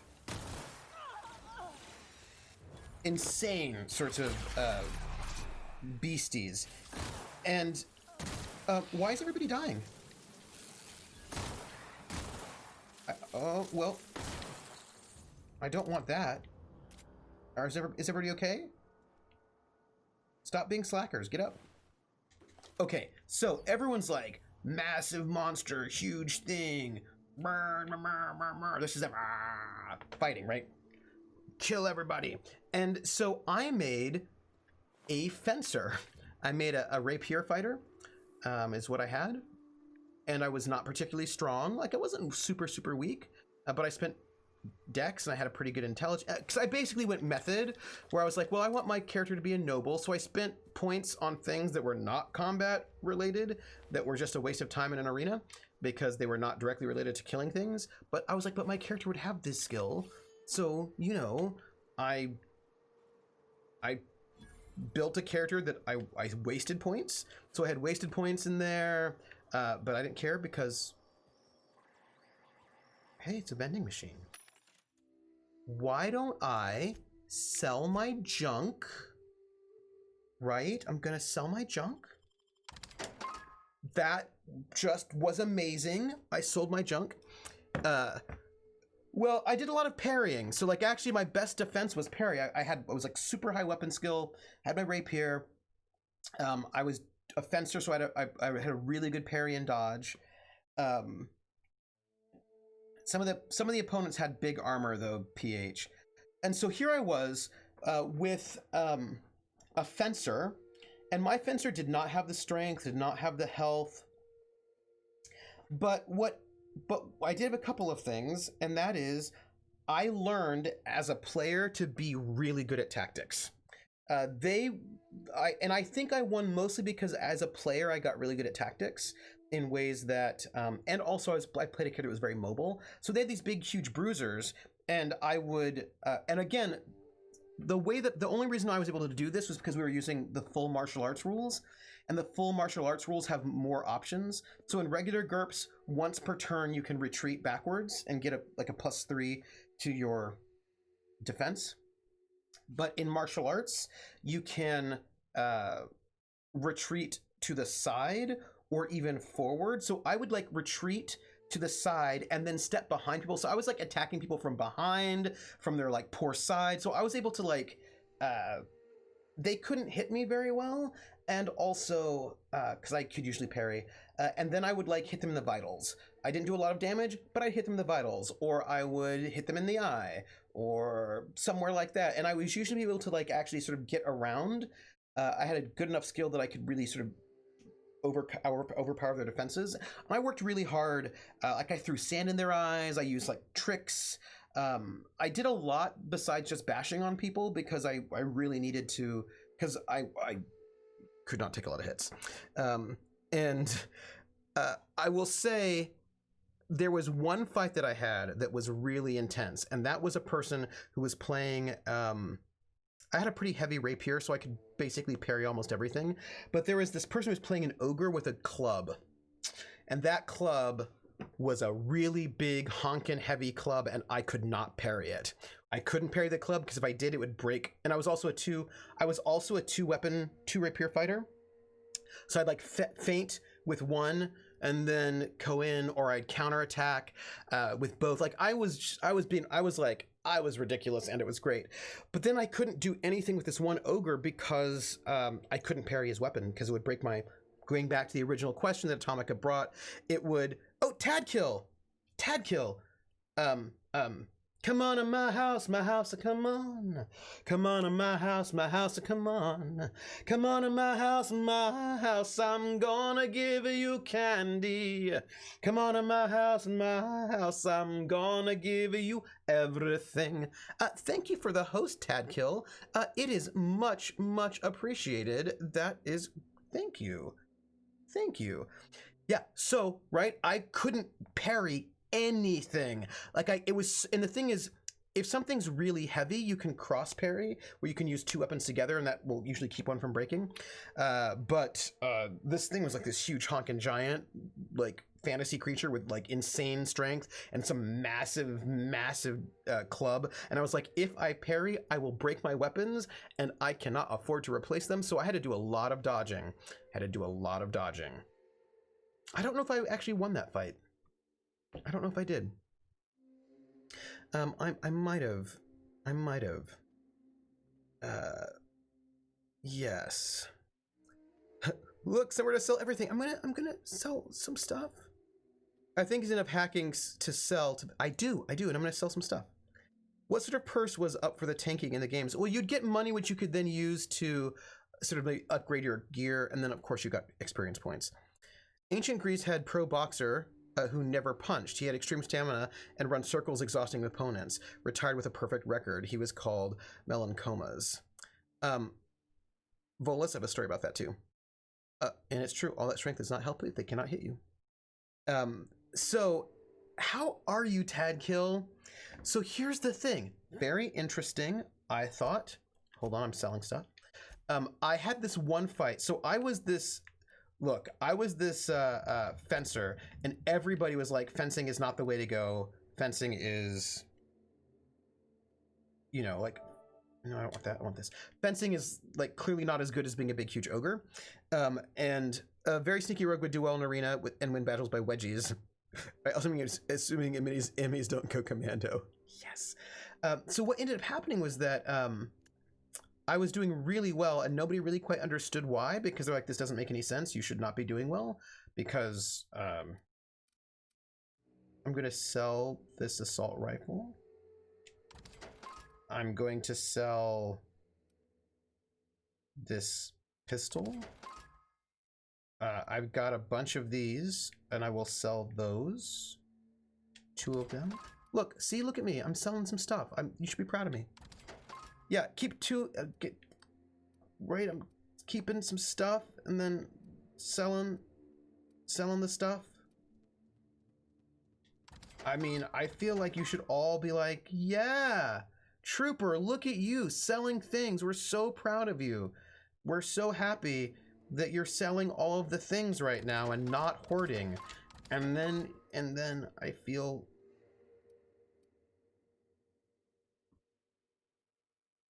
break them down and sell the mods, you make more from them.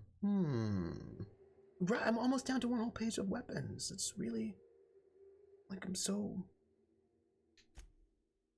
I'm not gonna sell any of that. Look, I'm underweight right now. Oh, I'm gonna sell all this Raptidon meat. This Raptidon meat is super heavy, and I'm gonna sell it.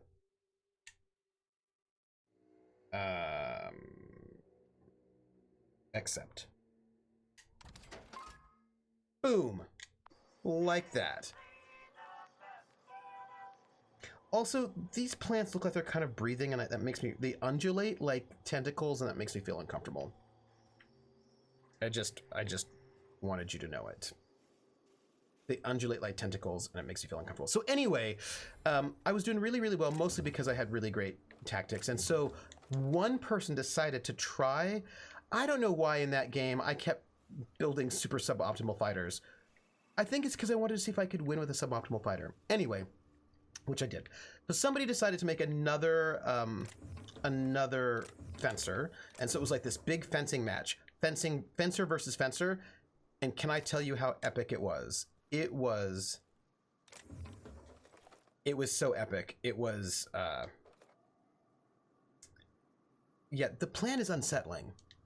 It's like a Cthulhu plant that is worrisome.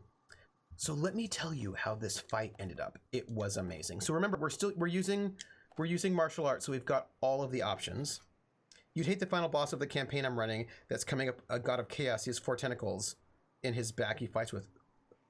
Oh, Atomica, that's fine. I thought you were going to say that your final boss was a rust monster that would destroy all the things that I've hoarded. That would be awful. Also, I'm 5 away from that. Fooey. So it's fencer versus fencer. And it was one of the most, I think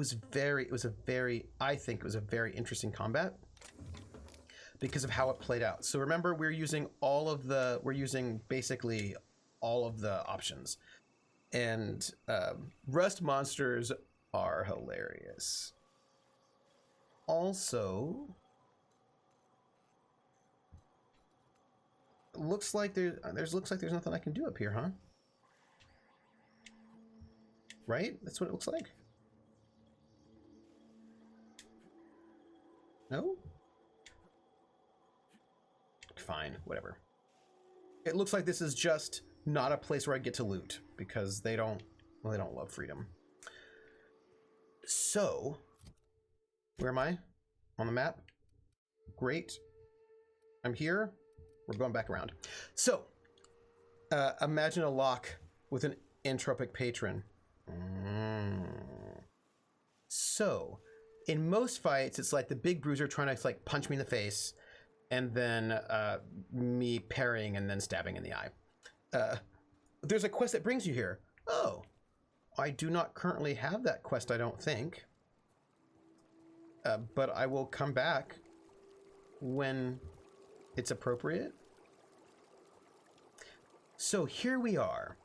Stab, stab, stab. Parry, parry, parry. We're not landing blows on each other, so it becomes this really interesting fight. Oh, part of Myoka's. Oh, okay. I'm into that. I'm into it. Again, should I be just wandering around like this? Probably not, but I am. So that's our life. So here's the thing about if you're using all the options. There is an option in GURPS, which is an option. You don't have to allow it. It's all up to you, called extra effort. So in GURPS, you have hit points, as in many games, you have hit points. Not all of them, of course, but there are many games where hit points exist. And this is a game that does have them, but... Oh, why couldn't I go this way? No, I want to go back up that way. Yeah, you can, like, there are a lot of options, which you can have some or none, but there is an option for... Let's kill those things. I'm excited by that option. So there's an option for extra effort, and how extra effort works is... Hello? So you have your hit points, and there is another...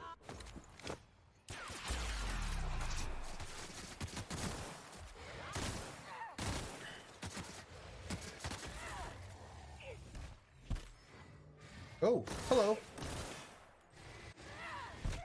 Nope, nope. Okay, we're good. So I'm gonna put this. I'm gonna hoard. It's always Raptidon meat. It's always Raptidon meat is what it is. Because Raptidon meat is so heavy. So you have fatigue points and hit points. And your hit points are what you expect them to be. That they are what they are. That is fairly self-explanatory for your RPGs. Fatigue points are not your hit points. Fatigue points are... I suppose they are what they sound like, although they do more than you think they do. Fatigue points, if you are hiking in the woods, right, you're going to lose fatigue. Or if you're exposed to the elements, you lose fatigue. If you don't sleep, you lose fatigue. Do you see what I'm saying? I feel like you see what I'm saying. I feel like you see what I'm saying to you. Right, like, but also there's some supernatural attacks that will drain your fatigue. Magic is usually based off of fatigue. Oftentimes, people will spend their fatigue points for magic. Normally, and fatigue points sort of come back after resting, so makes sense. I think HP is probably the hardest thing to explain to new players. I always try to explain it as how tired you are before something can hit you fatally. It's hard to explain to me that, yes, you lost some HP, but it was from putting in effort from blocking. You didn't cut, hit, etc., but you strained your arm or bumped a wall. Oh, in GURPS, that's not how hit points works. Hit points is damage. It's not getting tired. Because in GURPS, you don't have buckets of hit points. You have... in D&D, hit points are physical damage, but also luck, and it's a bunch of different things. But in GURPS, it's just physical damage is what it is. It is not both things. It is the one thing. They're actually meat points. Thank you. I actually used the Wendigo Indigo fight from Princess Bride more than once to explain HP loss without damage. Right. But in GURPS, they're meat points is what they are. So, but you also have fatigue points, which anytime you do anything strenuous, right, that's going to be fatigue or magic usually. So there isn't a thing called extra effort in combat, wherein you can spend one of your fatigue points to get some kind of a combat bonus. For example, you can spend fatigue to increase your dodge. You can spend fatigue. I feel like you see what I'm saying. For dodging, sometimes you can spend fatigue for a little bit of extra damage. There are also, I don't know why we're taking the most dangerous way, but we are, because we feel like it. Yes, Scabby Neck, it is pretty useful for an arena. But here's the thing. If you use up your fatigue points, there are negative consequences for that. Like, it's not necessarily like there are negative consequences. Because GURPS is also not like D&D, where in its D&D is that you have hit points or you don't.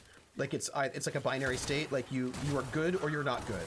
You are fine or you're unconscious. Like that is what you got. Where in GURPS you actually have interim states between totally fine and unconscious. I should probably do some of this. I should do that. I'm using my weapon. I'm using my. Don't die, everybody.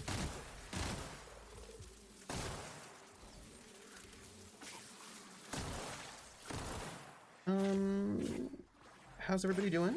I feel like people are dead. And I feel like, okay. Okay. I don't know where to take the most dangerous way. Is it? I do make poor life choices. So yeah, as Burn points out, if you use them all, you pass out. So in GURPS, if you're at full HP, you're fine. You're good. If you have less than...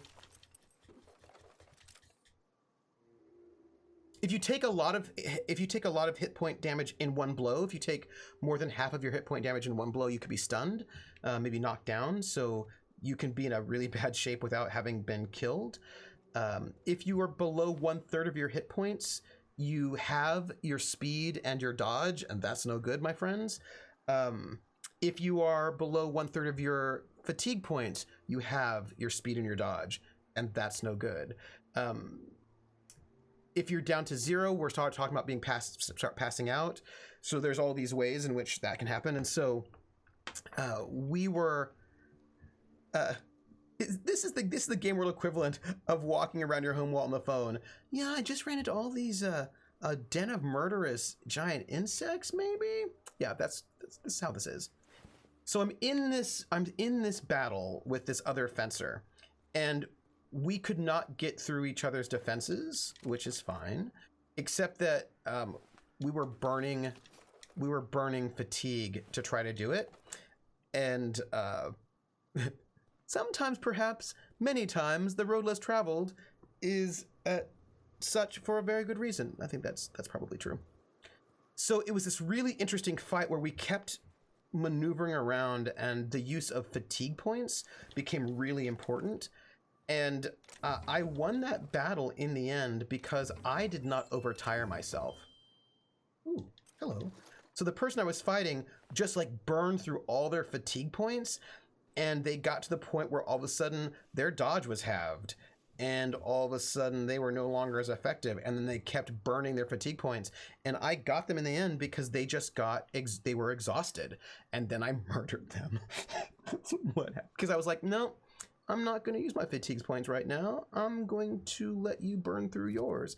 And it was like it was a very different kind of fight than your standard I'm just going to hit you really hard with a big club sort of fight. It was this beautiful dance. It was really, really fun. I liked it quite a lot. If you have fatigue and are tired, take a nap. Dead tired? Well, there's only a dirt nap. No, and then I did. Then I murdered them. But like, and the thing is, so basic GURPS, it's very basic. But when you add in things, and there are a lot of, and this I have always found very fun. This is something I found very satisfying about GURPS if you want to use more rules, is that you can do cool things like you can disarm people, you can attack their weapon, you can, sorry, there are things I should probably kill right now. Also, I probably should have actually reloaded, but that's fine. That's also fine. Oh, you're not dead. Okay. That's cool. Yeah, being able to add granularity 1 is a nice feature, and what's interesting is that you don't have to do those things if you don't want to. Like, you don't have to those are all optional. And even if you're using them, you never have to use them if you don't want. And I think if you want to say the difference between, also, where am I hanging out? Who knows? Terra 1 Publications. Oh. Let's see what's here. There are a lot of, well, this seems a little bit more complicated, doesn't it? This seems like more of a thing that I might have to pay a little bit more attention to, rather than just wandering around on my cell phone, walking into giant bugs and then murdering them. Oh, hey, look. Let's go in here and see what's in here. Let's just see. Maybe there's a quest. I don't know. There might be a quest and I don't have it, but it's cool. We're gonna just wander around. So in GURPS Lite, they don't use hit locations. So a bunch of options are sort of taken out because you don't use hit locations. So that makes it, this is a quest you don't have? Yes. Oh, so I probably shouldn't even be hanging out over here. This probably is a quest that I don't have. If I don't have the quest, maybe I'll just leave. Maybe I'll just leave. If I don't have the quest, I'll just come back to it. I'll come back to it. So with no hit locations, a lot of things are basically sort of off the table because you just don't use hit locations, and so things become very simple, and you use a simpler number of maneuvers. But once you add hit locations, all of a sudden there are so maneuvers in GURPS are things like attack, attack, all out defense, aim. Like there's like a basic set of maneuvers you can do in GURPS, and then there are techniques which are totally optional. Move and attack is also one. Yes. And if I'm here, we'll just keep going. There's a whole town here that seems very interesting, but I said, you know what? Hold on. This is what we're gonna do. Everybody, we're right here. We're right here, though. Look, we're just right here already. We have a quest turn in. We're gonna do it. Are the maneuvers all martial? For their combat maneuvers, like they're non-combat maneuvers as well. But those are like combat maneuvers. But there are techniques, and techniques are special extra things. So for example, and those can also be like a lot of techniques are often non-combat. Well, they're not often. There are a lot of combat techniques, but you can have non-combat techniques. Aim is a good one.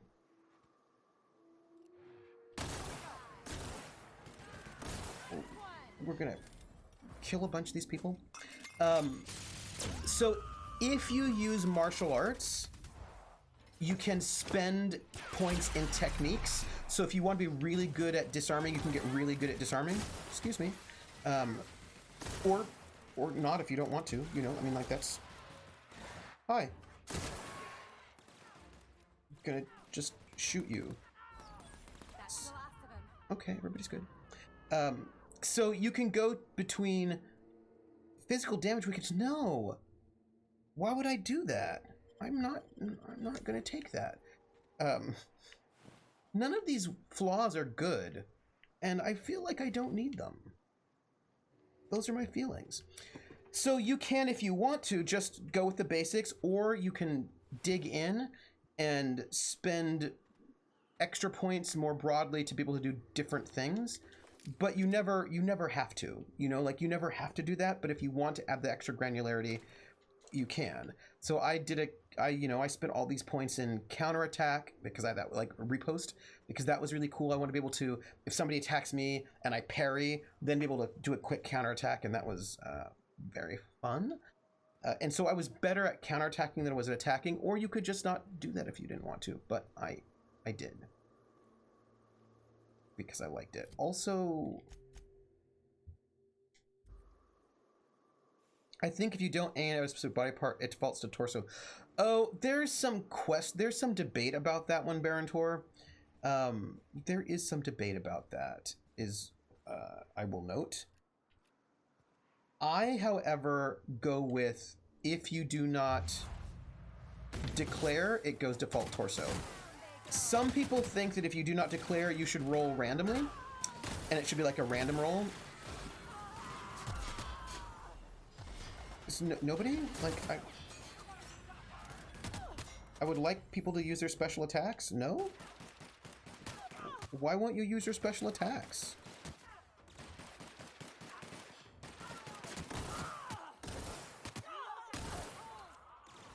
Excuse me, I have to kill this person.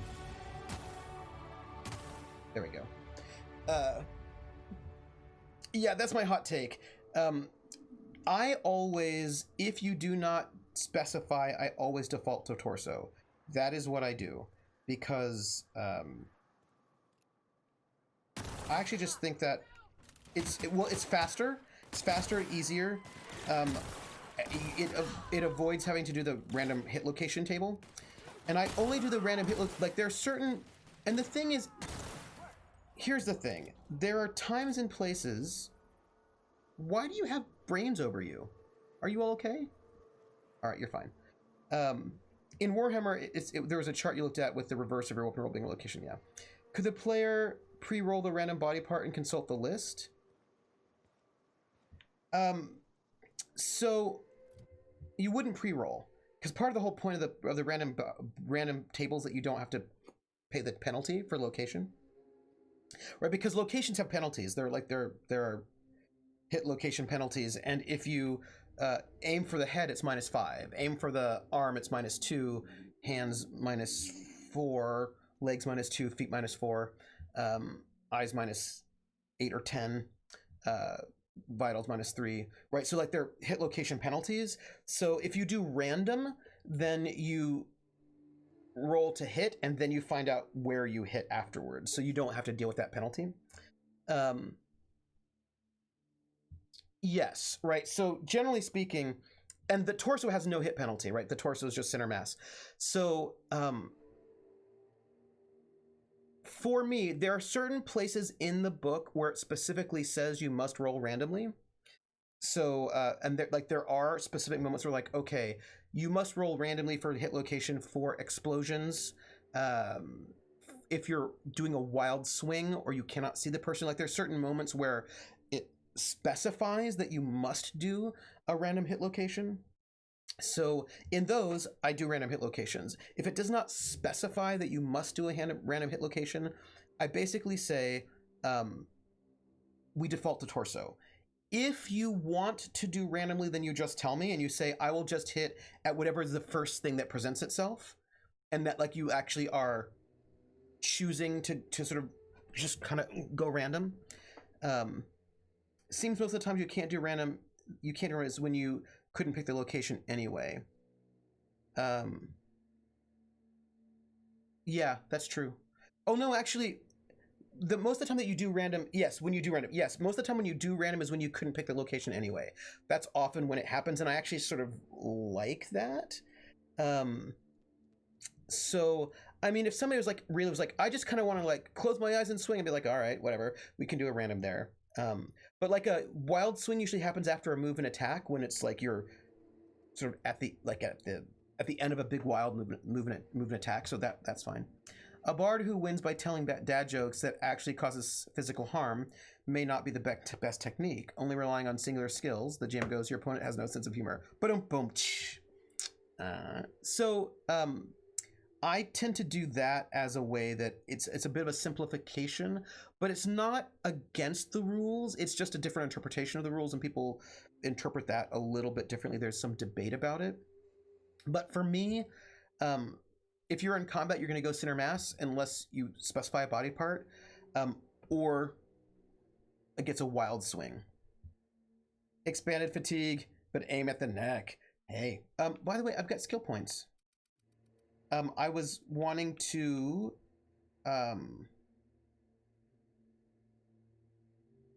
hack.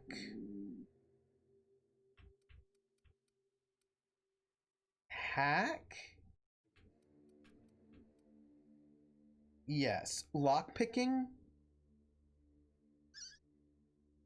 You know, it doesn't actually give you a lot of stuff, though.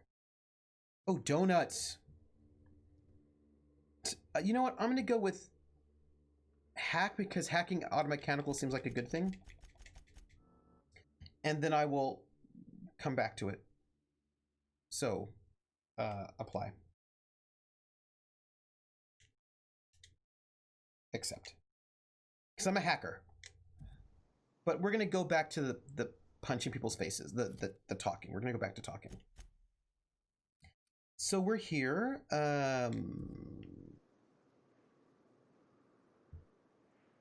I think I've been through this entire town, though. So I don't think I need to, you know. No, but Volpes, it doesn't. It says here that lockpicking just lets you know what's inside of them. It doesn't actually let you get into better, right?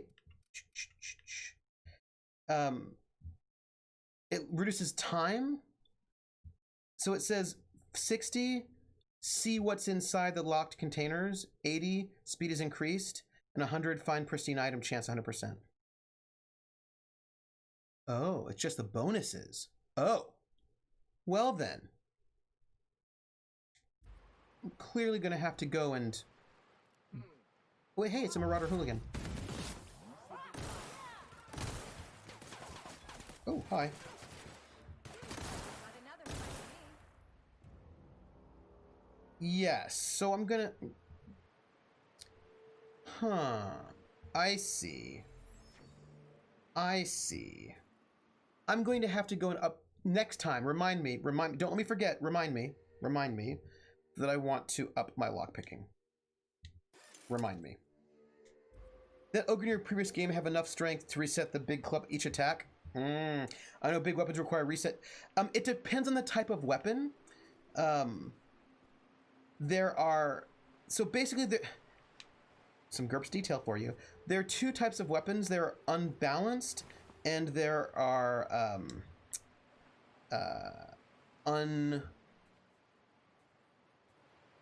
No, you're right, Krellin, but thank you. So there are unbalanced weapons, and then there are So basically, there are weapons that you cannot attack and defend upon in the same turn because the way that they use them, attacking pulls you out of line for defense. So I think an axe might be one of those where you can attack with the axe but you cannot then also defend with the axe, or you can defend with the axe but you cannot then also attack with the axe, but it does not become unready. But then there are some weapons that are so unwieldy that if you attack with them, they become unready. Like huge pole axes are just like you use them and then you've got to spend a turn bringing them back online so you can use them again. A maul's being like that. So axes you can attack with every turn, but you cannot attack and defend every turn. But like a big maul, it's like a big huge swing and then you've got to spend a turn bringing it back. So there's a bit of a difference between unwieldy and unbalanced and unready. I know what I'm talking about. So it depends on the weapon, but that guy had the strength to be able to use that huge, gigantic, massive creature thing every single turn, and it was rough. I will tell you that it was rough. This is. I had an idea of how to pretty up fabric masks. Oh, what is the idea? What is the idea? Also, I think we have a quest turn in here, so I feel like we're not being bad, right? Also, Reminds me of the crew cabin on one of my first ships. oh, should I talk to you two? Do you have anything to say? What's up? Oh. Where do we go from here? Let's see.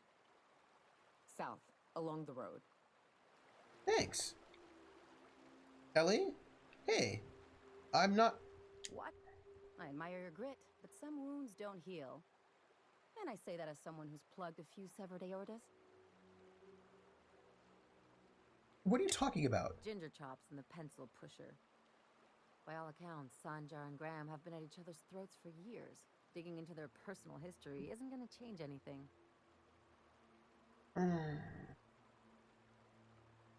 Yeah, but the two will tell Monica apart if someone doesn't do something. Well, they've kept it going this long, haven't they?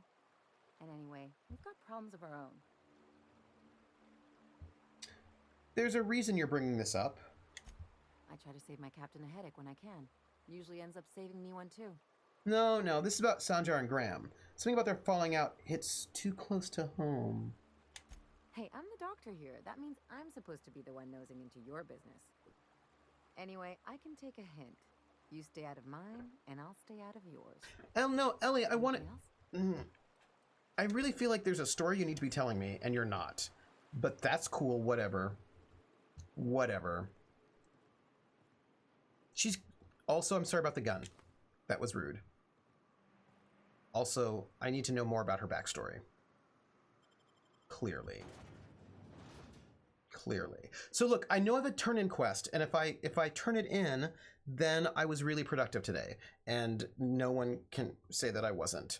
Right? Look, I have to tell you, I love GURPS combat. I love it. I love GURPS combat. It's my favorite combat. I like Fate combat too, but I love GURPS combat. Like I love it. I love it.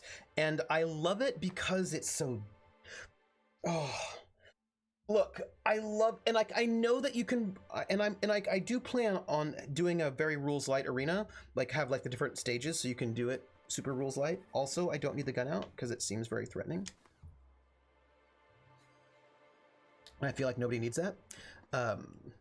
Right? And no, I've done a lot of playing because I feel like I should at some point in time finish the game because I've got a gift game that I want to play on the PS4. Oh, Odious brought up something. Just another just another old. Oh, hey, was there did we pass a? Probably not. Just tell me if we pass a. If I never smell another Wrapped, it'll be too soon. Weren't you a sawbones? Figured you ought to have smelled worse. Sure, but those things reek like bad cologne. It's different. I'm with you there. At least humans have the courtesy to wait a while before their bodies start to stink. Most of them. You too. And a small ring between ears and face, nose, chin can help with adjusting straps for snugness. You'll finish. I'm totally gonna finish this game at Atomic at some point. So Trooper, says Barantor, I'm guessing it would be single round elimination if there were a ton of folks. Yes, that's right. It would be single round elimination. So my idea is it would be a single round elimination. If your character dies, By the way, one of the reasons why my character in that arena that I played in, this is interesting, survived and was so good in the end was because I didn't have huge health. My health was good, but it was not like, I didn't have like a 17 health or whatever. So I would get knocked out. And I would lose the match when I lost a match, but I wouldn't necessarily die because I got knocked out first. Whereas other people would not get knocked out; they would just die, right? So I did not make myself so hardy that the only way to get me out of a combat was to kill me. I did not do that. So the idea doesn't sound stupid. Which idea? Oh, I can't steal those things.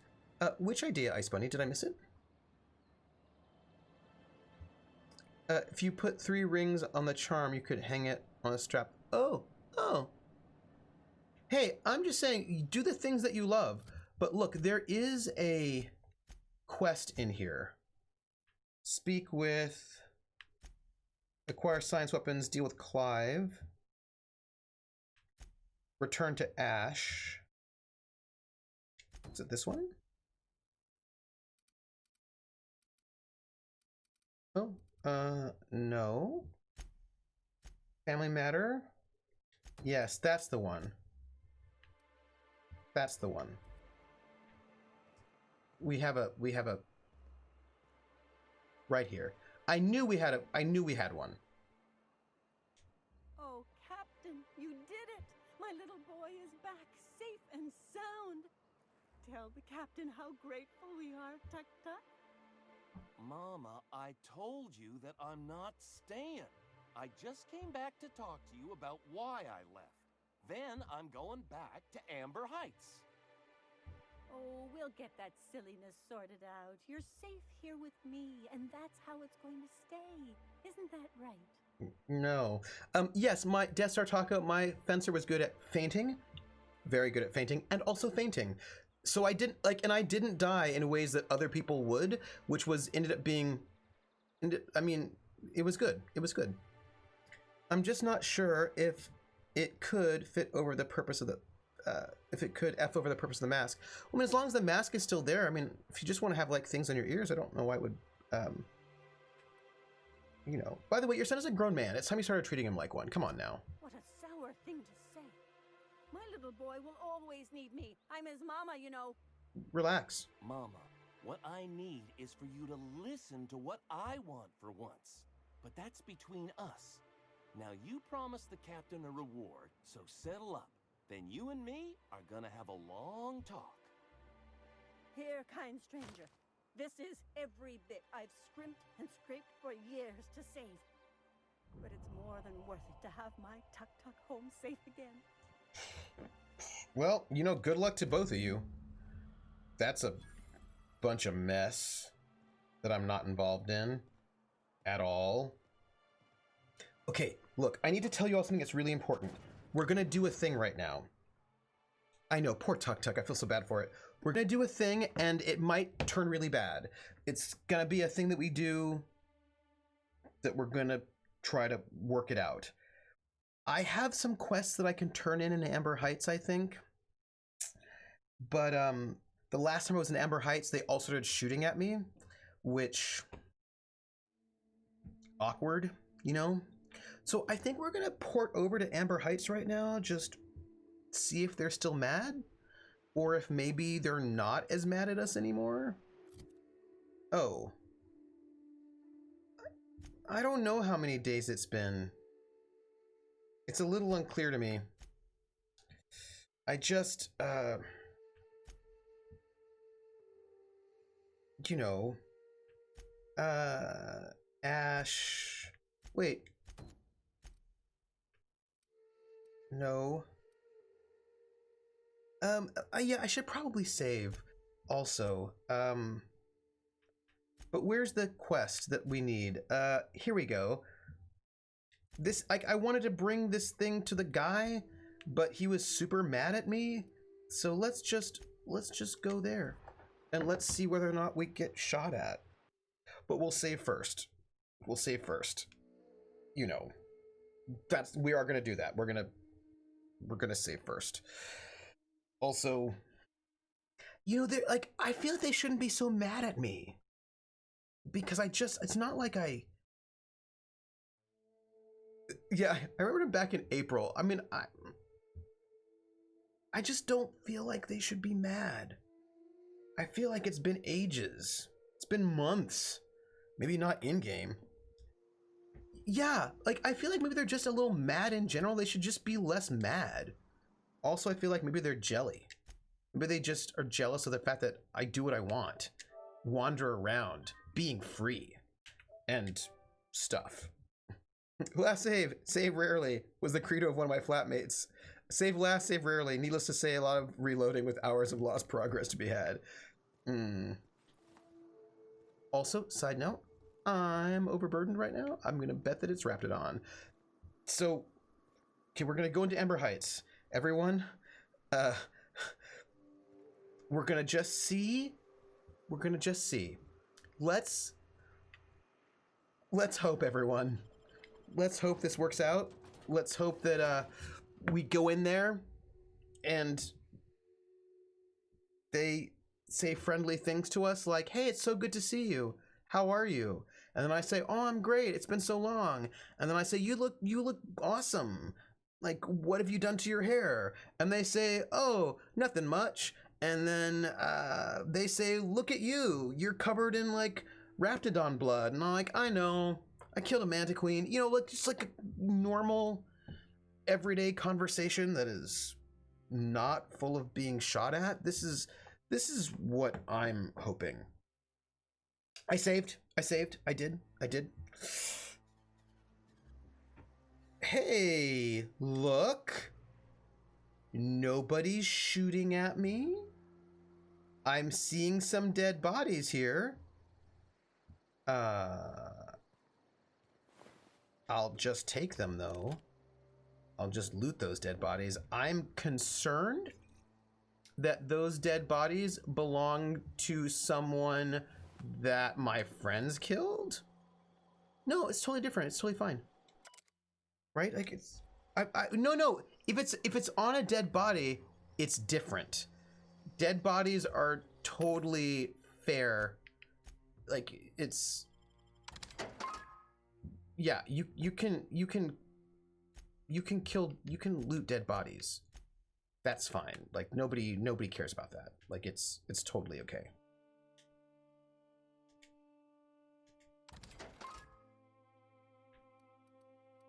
Somehow I heard that gameplay was happening. I came as Courier, how are you? We have been doing gameplay more or less. Crazy town. I mean, Never change. basically, more or less. It's also a lot of chatting has been going on also. but there was some. So people are in here.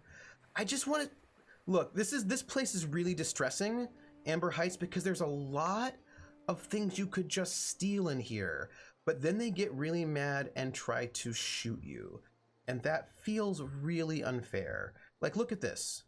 I can't take that. Look at this just hanging out in the dirt. I can't take that either, and it's just hanging out in the dirt. Ugh. Feels really unfair. I don't know why I have to suffer this way. That's all. First, okay, so are there, can we, I mean, look at all the things in here.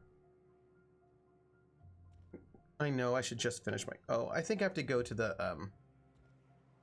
I think I've got to go to the bar. But I'm gonna finish the quest. And look, right here, right here.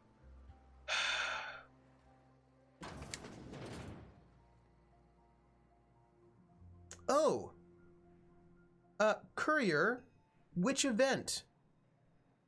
What? Setting up my day, feeling good. Going to a drive-in drag show? That's the event? What? That sounds amazing. Who are the drag queens? Give me more information. What's it gonna be like? Why can I not steal this thing right here? It's just right here. I feel really oppressed by not being able to steal all these things. Obviously, troopers garnering physical clues for this murder mystery, since solving such a heinous crime will help with it. Yeah.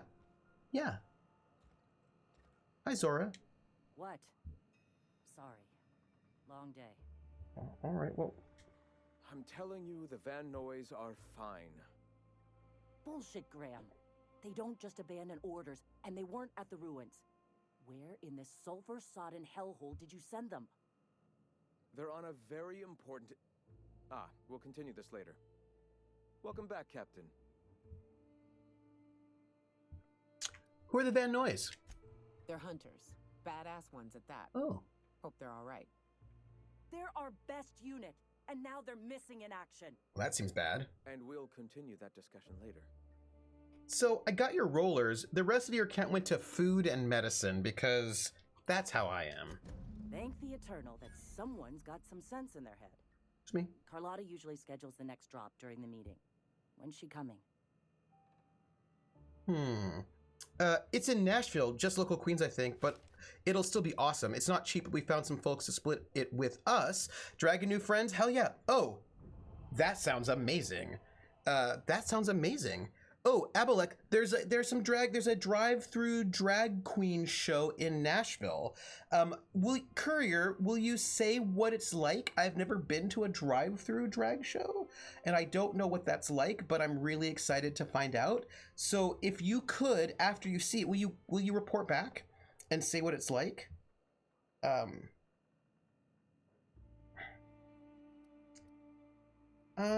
gonna say...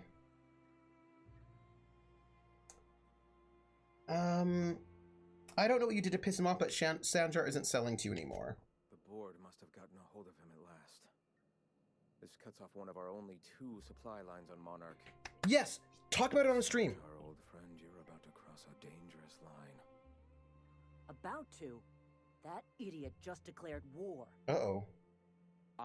We will deal with his subversion later. For now, we must redouble our efforts to spread the truth to the colony. Time to fix up the printing press then? The print... Oh no. Graham, you didn't. What? I've already sent a team ahead to scout the press. One of our best. Meet them there and find out if they've been successful. You sent the Van Noys there, didn't you? Oh, for fuck's sake, Graham! We needed them in the ruins! Our people died out there! They went willing to fight for our cause. We need reinforcements. We need new recruits. The Van Noys saw the printing facility with the same importance as I. You're lucky they don't have airlocks on Monarch, or someone would have helped you into one by now. I have the utmost confidence in their abilities. Friends, we must have faith that the men and women we recruit can handle the duties for which we recruit them. I've got D&D tonight, says Abalek, or I would 100% load the better half in the car and go support. That would be cool. But D&D's also good. Courier says, I can take amateur photos, but I can't bring a fancy camera. I'm sure they'll have their own official ones too, though. So I'll have visuals along with my words. So at least just let us know who the drag queens are, what they do, what was really cool. Is it the queens that are normally at the Lipstick Lounge? Ooh. Abalek and Courier 3 are like talking Nashville right now. This is amazing. Oh. I wish I were in the Lipstick Lounge. I wish I were going to see a drag show. I'm not, though. I'm going to do email. I saw an... did you know... yeah, I'm also envious. Yeah, I should just... Well, you know, Nashville has good barbecue. Well, it's not an hour's drive from Massachusetts.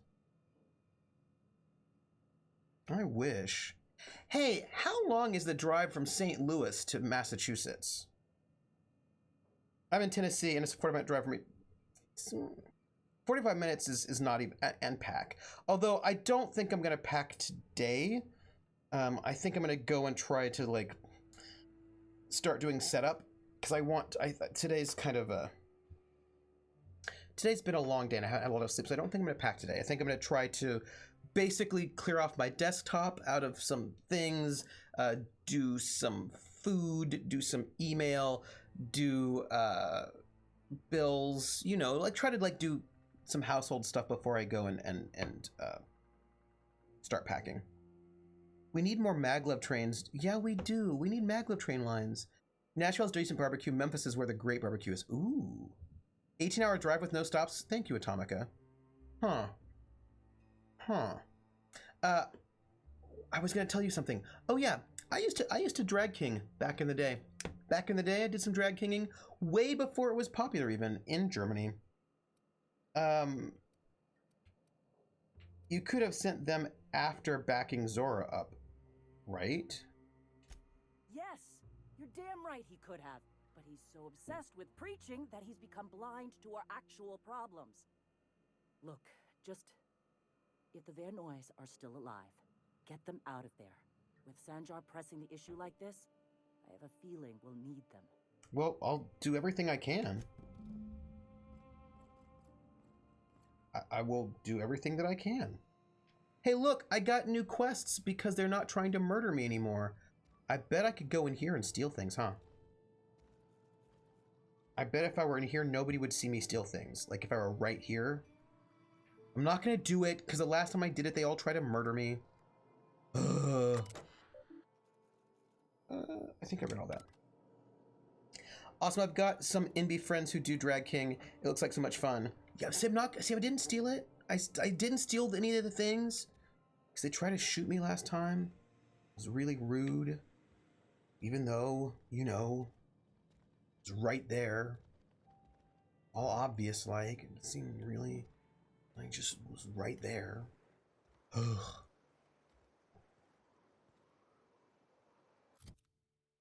Okay, Krellin, you do have a point that if I'm going to steal everything, I should probably also sell everything. That's probably, you know, not unreasonable somehow. Let me see if there's something I can do that can just like a turn in. You know, like a... This is a Scylla deal with Clive. That seems longer. Got a lockbox. Yeah, let's do that. That seems like a quick little... Oh, wait. That's in Amber Heights. Oh.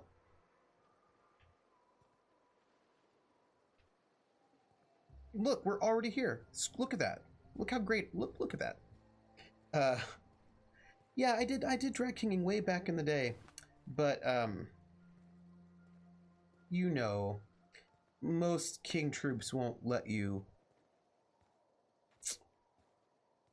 A lot of drag troops are a little, not everybody, but a lot of drag troops are a little bit weird about trans folks continuing to participate, which I think is kind of messed up.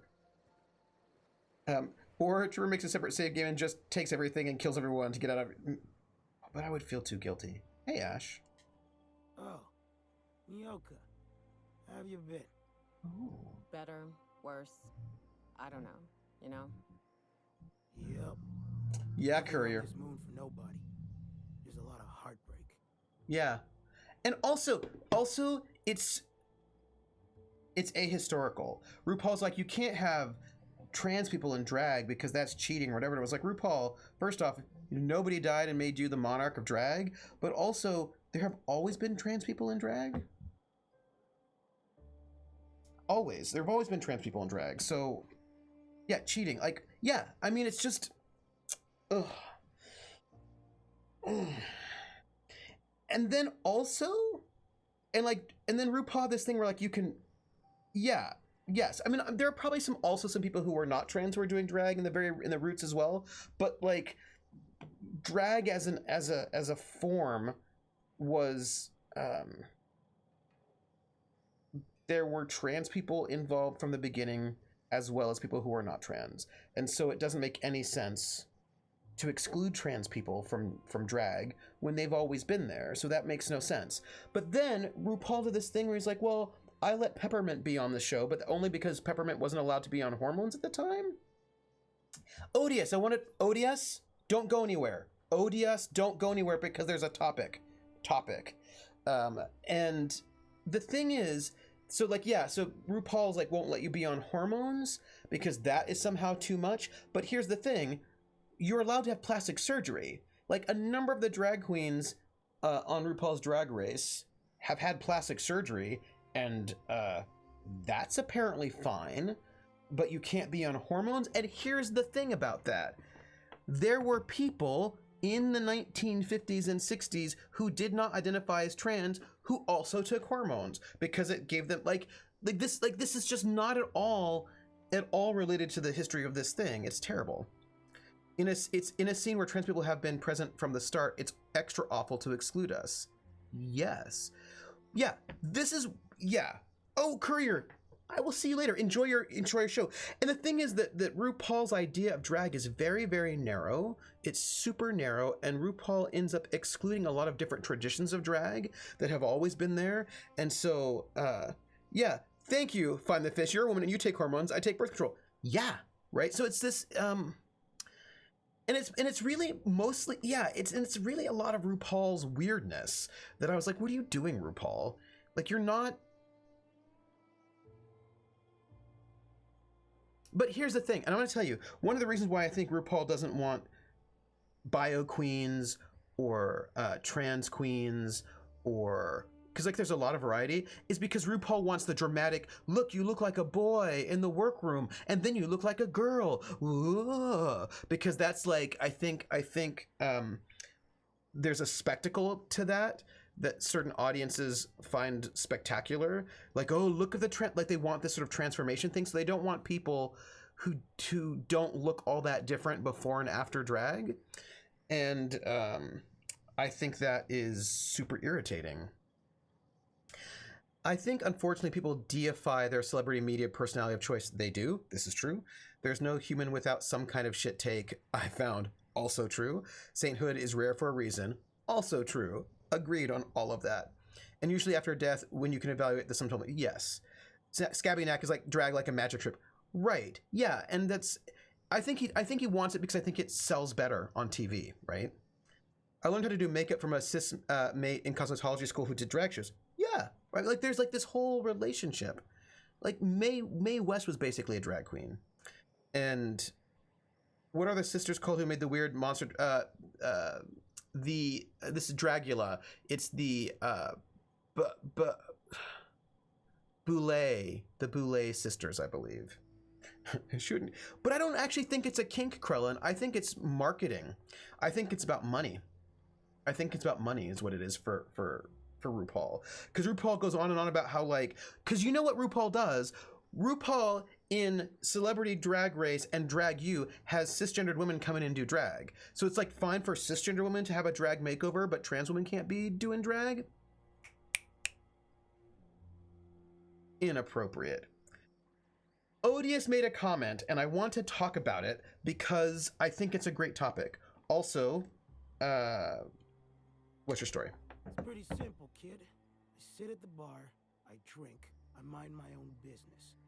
That's it. Atomica says, my celebrity idol, Penn Jillette, said it best. If you take medical advice from a Vegas magician, you're an asshole. One of the reasons I love him is he screams at the top of his lungs, my opinions are opinions and usually wrong. Krellin says, you live in America and you don't think people kink off money. Oh, no, that's fair. No, Krellin, point taken. Point taken. Find the Fish says, people love shock value.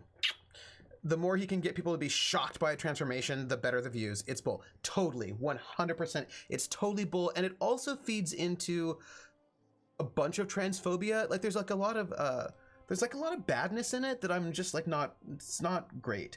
The people who are on the show are really very good. I like the contestants, not all of them, of course, but many of them are very, very cool and interesting. I just don't like what RuPaul does. So ODS made a comment, which was really good. We were talking about,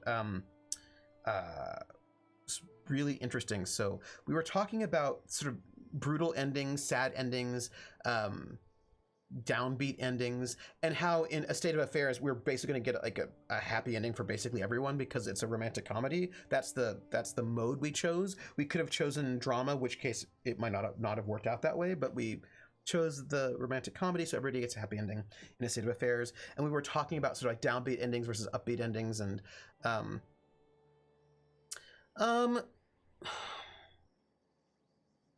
I don't think I would call it my problematic fave. I think that RuPaul is really awful. Is really tragedy, not utter misery. This is what we were talking about, right? And I mean, I think that RuPaul's Drag Race is ethically really questionable, and I think it does a lot of bad things. But I think that many of the contestants are actually very talented, and many of them really should be supported. But I think RuPaul is really problematic. You know, like really a problem. Yeah. Yeah. So like it's this thing where I have mixed feelings because I don't like what RuPaul does, but I do like what some of the queens do, and I just have to sort of sit there with that tension until I decide that I can't do it. So yeah. So yeah, so we were talking, so ODS and I were talking about like the kind of the tragedy, and I do like a good tragedy, and I actually also like sort of miserable things. And ODS was brought up a thing that I was very excited to hear about, was about reviews of The Last of Us 2, saying that The Last of Us 2 is super downbeat, like really downbeat. And ODS was saying like, is that what we need in this current moment? And I thought that was a really interesting comment, and I was like, ooh, well, that's like really interesting. Isn't that what a problematic fave is? I love this part of it, but I hate it and acknowledge the problems with this part of it. It's just a problem part. I don't know, Krellin. I know people, the people I know who have problematic faves actually like the problematic part. Right? So like I know some people, oh, Krellin. Oh, Krellin. Oh, Krellin. I know some people who have problematic faves, but like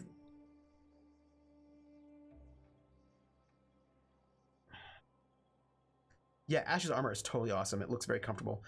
Yeah, I know some people, Krellin, like who's like, oh yeah, like my problematic fave is Gone with the Wind. It's problematic because it's super racist, but I still love it. Like, it's not like they don't like they kind of also love the racist part. Do you know what I mean? If they like the problem, I don't think it's a problematic fave. I think it's just a fave. Also, hey, Drummer Boy, but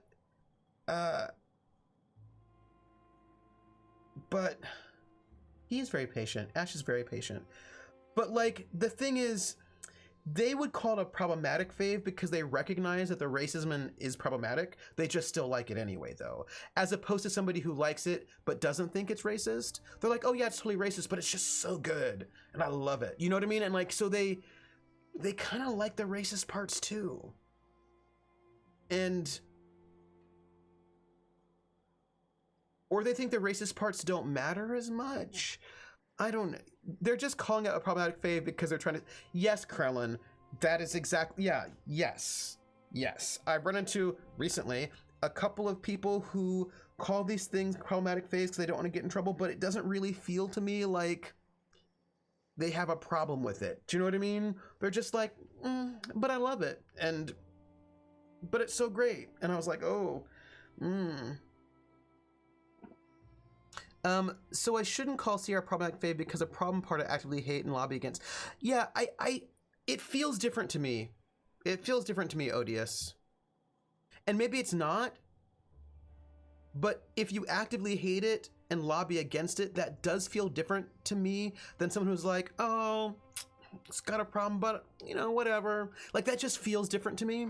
And I don't know if maybe we don't have the nuance in the language. Find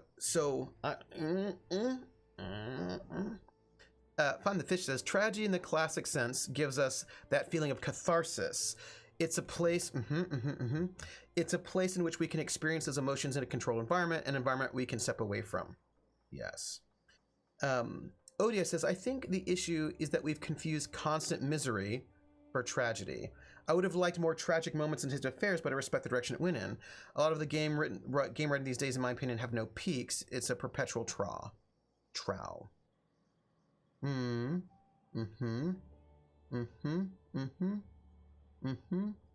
Again, I'm still working through the language. We don't even have the same name color.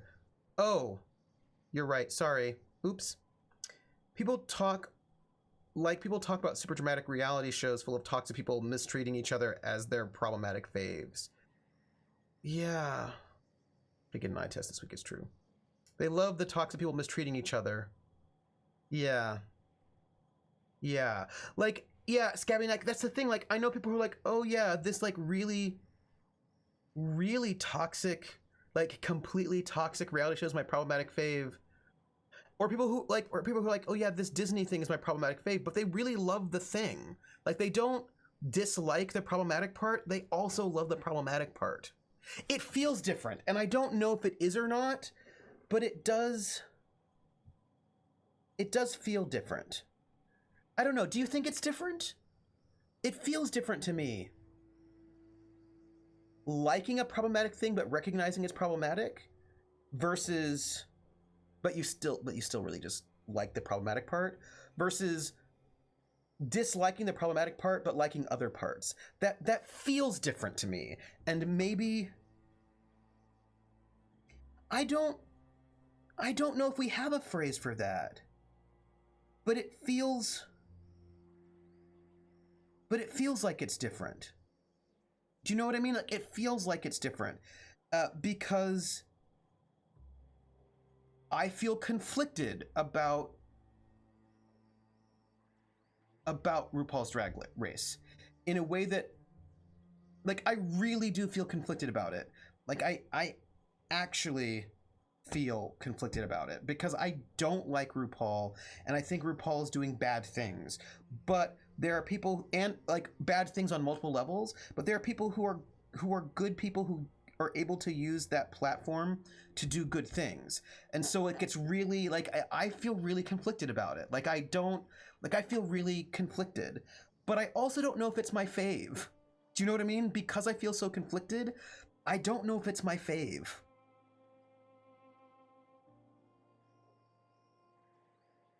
Yeah. Right? Do you know what I mean? Like, I don't know. Yeah. Yeah. Yeah. Drummer Boy says, the dark and gritty media is getting tiresome, I guess, mostly because they're written in a way that almost fetishizes the doom and gloom. Yeah, and the thing is, I like some super miserable things. Like, I can enjoy some really miserable things that make me feel really uncomfortable, but sometimes, like, I can enjoy some super miserable things. Here, I'm gonna say that. If it's problematic, then you should have a hard time dealing with the problem. Yeah. That thing where it's like, these people are really talented and enjoyable to watch, but fuck, I know y'all know POC, so why don't you ask them to join the game? Well, they did ask Mika, but she had scheduling issues. So, I mean, so they did ask, apparently. There's a lip service thing that you mentioned earlier that made sense to me. Where, like, I don't Yeah, sometimes I don't think they actually think it's problematic. No matter what, it will be different to the person on the inside versus the other people's opinion. Hi, next of kin. Is there space to like something problematic while still acknowledging it's problematic?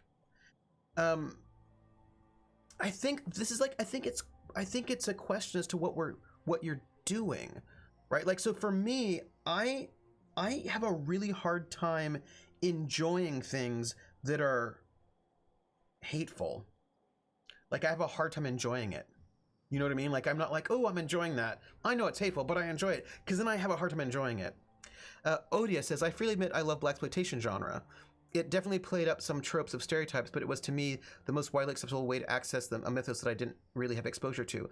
I also think that blaxploitation is often misunderstood. I think there's an insider view of it, blaxploitation, and an outsider view of blaxploitation, in the sense that I think that if one is on the outside, one can just read it in a racist way.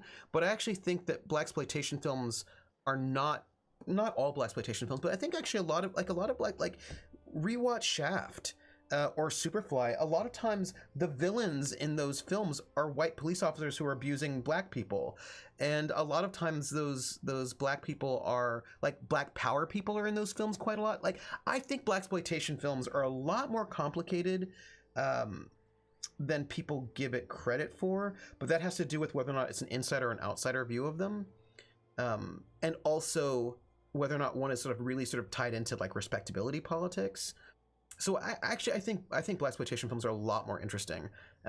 I actually just love quite a few blaxploitation films unironically. Some of them are problematic, but I think a lot of them are actually not as problematic as people give them credit for. Or these queens are super talented and awesome, but damn, RuPaul's kind of a burning pile of shit. Yeah, right. That's how I tend to feel about it, and that's how I feel about RuPaul's. Like, yeah, that's where I'm at, and it's this thing where, so for me, the show can't be my fave. Like, the show cannot be my fave, and yeah, tragedy happens to the heroes. It doesn't kick people while they're down. Ooh.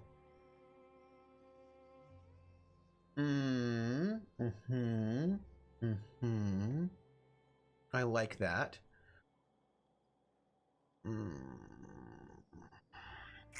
I feel like, though, that sometimes I like more miserable things, because I think there's something that happens in really miserable media that also is really useful, but it depends on what we're talking about. I'm gonna have to work on that one in my brain while I read George's comments.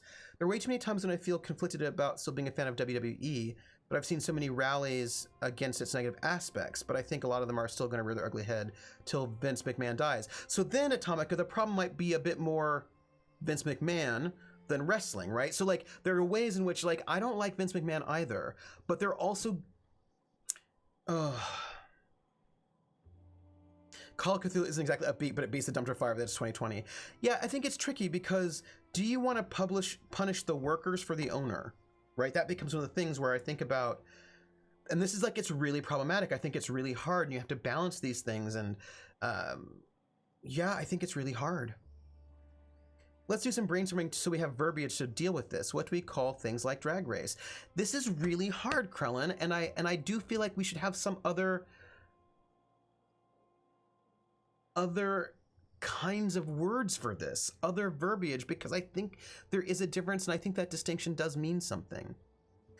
Krellin brought up what I was talking about the other day, hence why I'm so iffy about starting a public RP. Shaft was amazing. It was really good. And and Volpus pointed out the villain Superfly is literally the man. So I don't think of Superfly or Shaft as being like that. Do you know what I mean? Like, I actually don't like. I enjoy those films.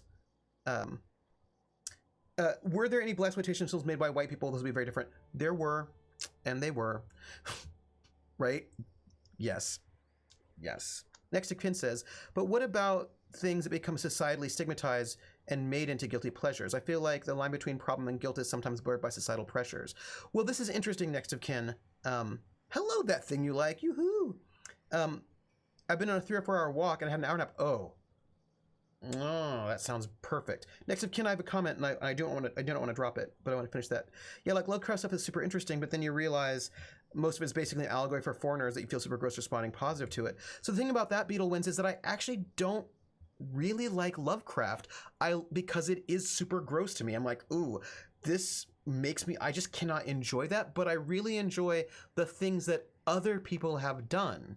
So there, like Chambers, there are other people who are just not Lovecraft who are working in the Lovecraft mythos, and they don't do what he does. And so I tend to be able to enjoy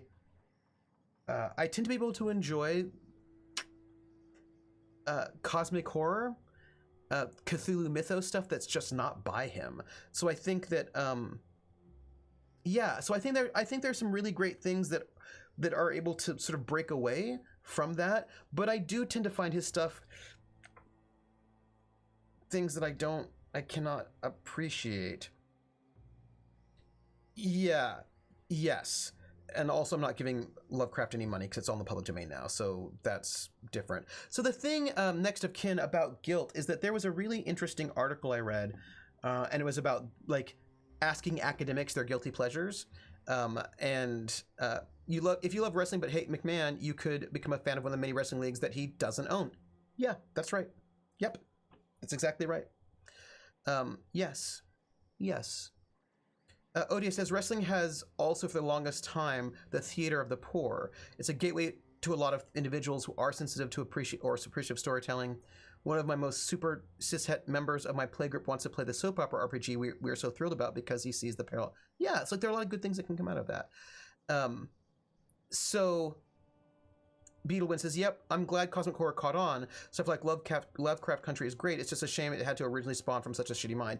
Yeah, but we can take it away from that mind. You know what I mean? And as long as we can do that, I think we can do things. So here's the thing, next of kin, about the guilty pleasure. They asked all these academics what their guilty pleasure was. And these various academics were like, oh, my guilty pleasure is this, my guilty pleasure is that, my guilty pleasure is this. And Catherine McKinnon, who I have problems with in certain ways, she's like a second wave feminist who's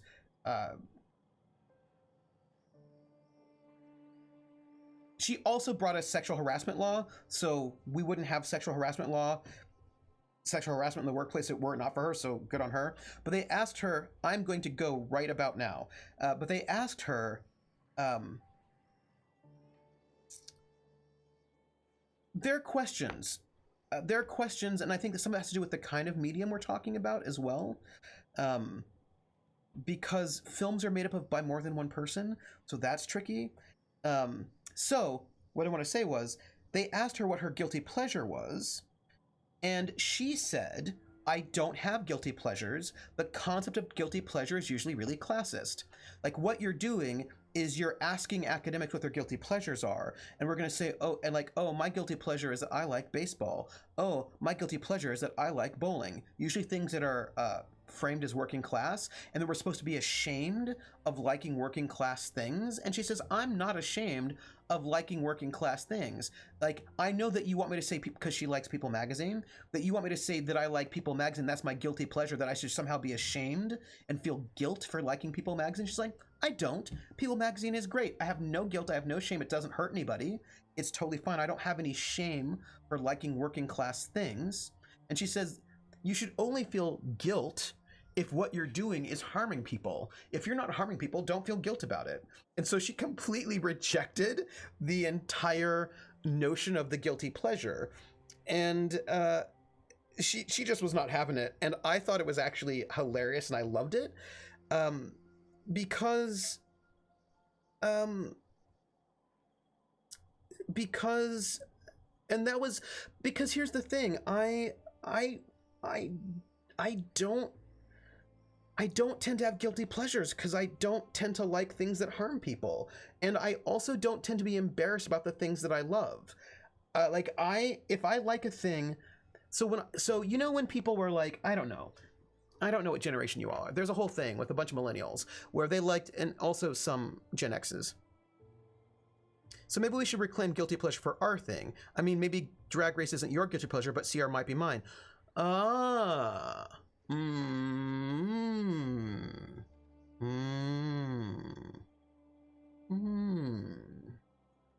gonna have to try that out, Krellin, but I'm liking where that's going. That's feeling kind of interesting.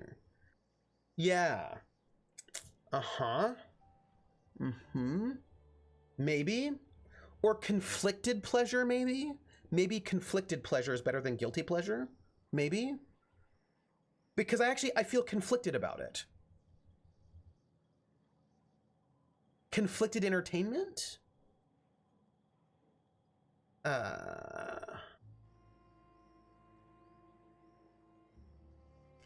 Right, Beetle wins. That's the point that she was making, right? That's the point. That's her point. That she's like, when people say guilty pleasure, they're trying to shame you for something, right? So, because she's trying to change the definition of guilty pleasure. She's trying to say that there's some kind of thing that people like and that they want you to feel ashamed for it, right? And that she says it's often class-based. That, like, you know, it's considered dweeby by your social circle, but you love it anyway. And she's like, don't feel guilty for that. Why should you feel guilty? People should not be making you feel guilty. She says, unless it's harming people, you should not be feeling guilt at all. And right, yeah. So like, there's this way she's like, you should not be feeling guilt for things that are not, like, unless it's harming people, don't feel guilt. But our society tries to make you feel guilt. So for example, I was talking to a friend and the song Total Eclipse of the Heart came on, you know, turn around, every now and then I get a little bit lonely and you're never coming round. I really need you tonight. Explosions, right? And the song comes on and I was like, oh, I love this song. And she's like, yeah, oh, I love this song. It's so bad. It's my guilty pleasure. It's so awful. It's like the worst song. I just love it because it's so bad. It's so terrible. And I was like, I actually just love the song. And she's like, yeah, me too. And I was like, it's like this way that like you can't, yeah, like I just think it's a great song, but she felt like if she admitted that she liked it, that I would judge her. And so she couldn't admit that she liked it. She had to say, oh no, it's my guilty pleasure. I mean, I just like it because it's bad. And I was like, you know what? If you like it, just like it. You know what I mean? Like, let's just stop all that. Like, I'm going to just tell you, I like it. I don't care if you think it's dweeby or not. I'm not going to feel guilty because you've got a hang up about me liking Bonnie Tyler, who's awesome. Do you know what I mean? Like, I don't feel guilty about liking country music. I don't like, I'm gonna just like my stuff. You're not gonna make me feel guilty for things that I like that are not bad things. And so like, I don't care if you think it's dweeby. And so like, I have really sort of rejected that form of guilty. Also, like, I'm gonna eat a donut. Don't make me feel guilty. I'm gonna eat a donut. Like, you don't get to shame me. You don't get to shame me. Don't, no. There's nothing shameful about eating food that you enjoy. If you know what I mean? Like, that's it. I like conflicted pleasure, something that includes conflict. Yeah, me too, Rissa. Some kind of like conflicted something like this. I don't know if pleasure's the right word, because I don't know how much pleasure I get from watching RuPaul's Drag Race, or it's not, maybe conflicted pleasure might work. That might work. Also, guilty pleasure says Atomica is a term that's lost some bite. I've referred to Reese's Peanut Butter Cups as my guilty pleasure. I think that's also true, Atomica. Unimportant hero, hello. Auteur theory is a good way to understand a director's body of work, but not a good way to necessarily understand film as production.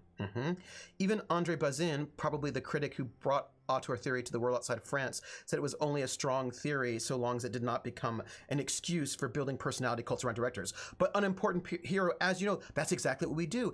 And it also, I find about the auteur theory is that it also is a lie, in the sense when you look at somebody like Kubrick, right? We're like, oh, Kubrick. But Kubrick used the same cinematographer for also his films. So how much of that film is Kubrick and how much of that is also the cinematographer? Do you know what I mean? So like, I think that we end up using auteur theory to build this sort of cult around these directors, and we then ignore all of the work that the editors do, the cinematographers do. Like, there are a lot of people that sort of help craft those things, and sometimes they work together for multiple films. And so I think it's not great.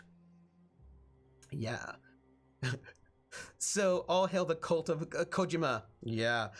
Or like how some people mock younger generations for splurging themselves avocado toast. Yes, totally, Origami Shuriken. I don't want any younger generation to feel guilty or shame about having avocado toast. Have avocado toast. There's no shame in it. Enjoy yourself. Like, don't, you know what I mean? Like, this is all I'm saying. Volus Dude says non-conforming fun, liking a thing that a person isn't traditionally perceived to like certain stuff like MLP or something. Yeah, and I think that it's probably not good for people to feel guilt over things like that, because it feels like, it sounds to me like it's like a reaction, like a bullying.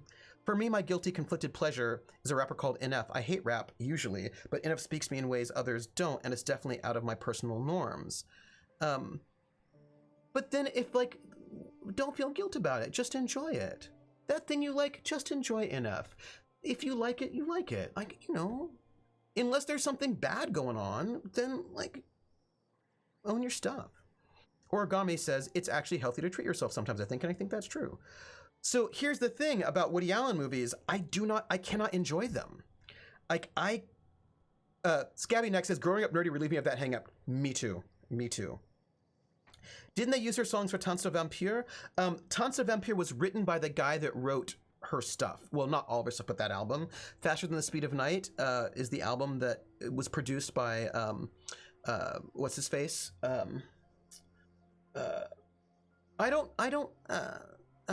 What's his face? Jim Steinman.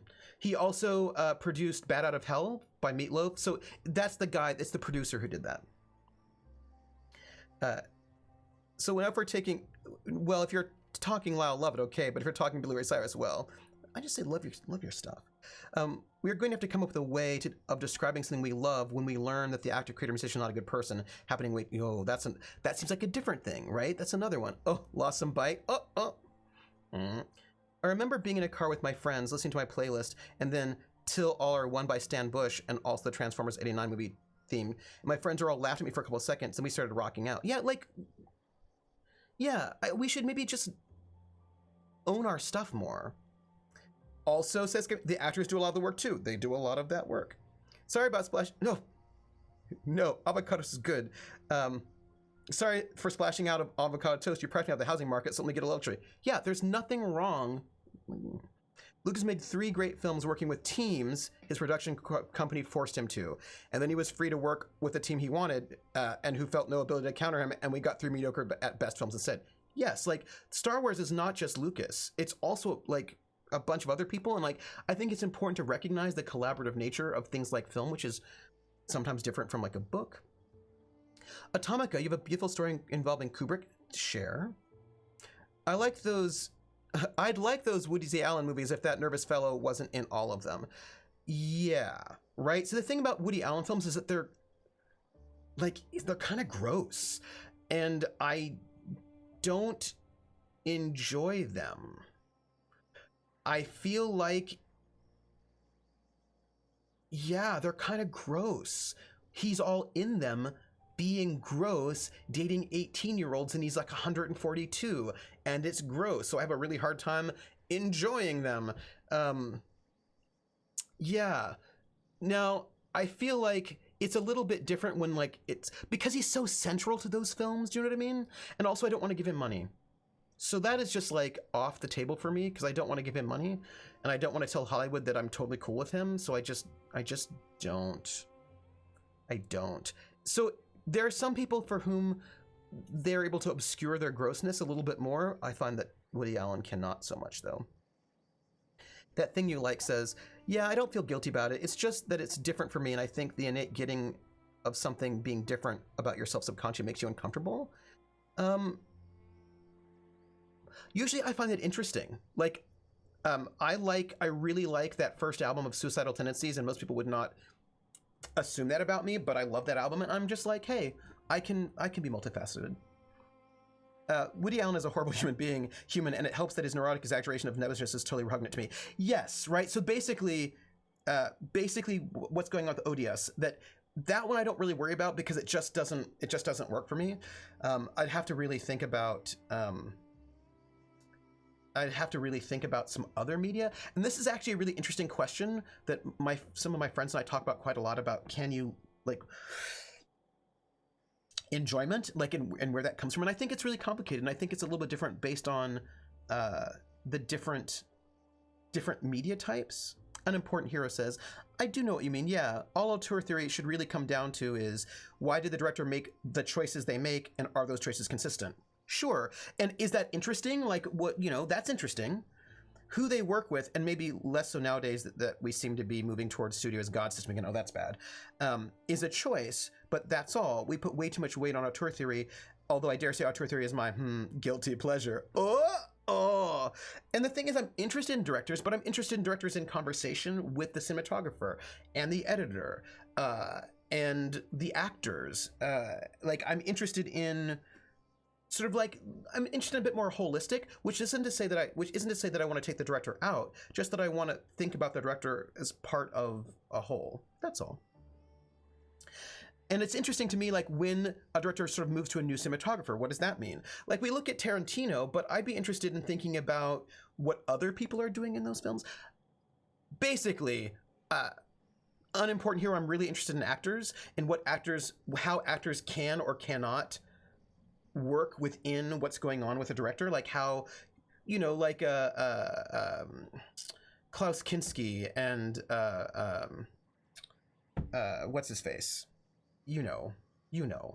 Fitzcarraldo.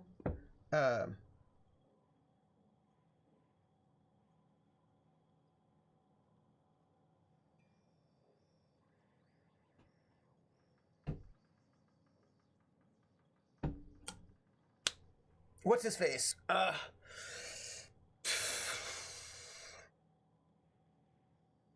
What's his face? Come on. He did Fitzcarraldo. He did Herzog. Thank you. Werner Herzog. Thank you. Like, the relationship between Herzog and Kinski is interesting to me because I don't want to say that somehow it's all Herzog, because clearly Kinski's involved. And like, what is that relationship? And so I'm really interested in exploring, so like when I think about, like, what is that relationship between the producer and the band, between the director and the actor, between the cinematographer and the editor? Like, I'm interested in like, and so for me, what's interesting about taking a director's body of work as a whole is that then you can see when differences happen. Like, well, okay, well, this film is actually a little bit different from that one. And what does that mean? And what can we learn about the process? So that's interesting to me.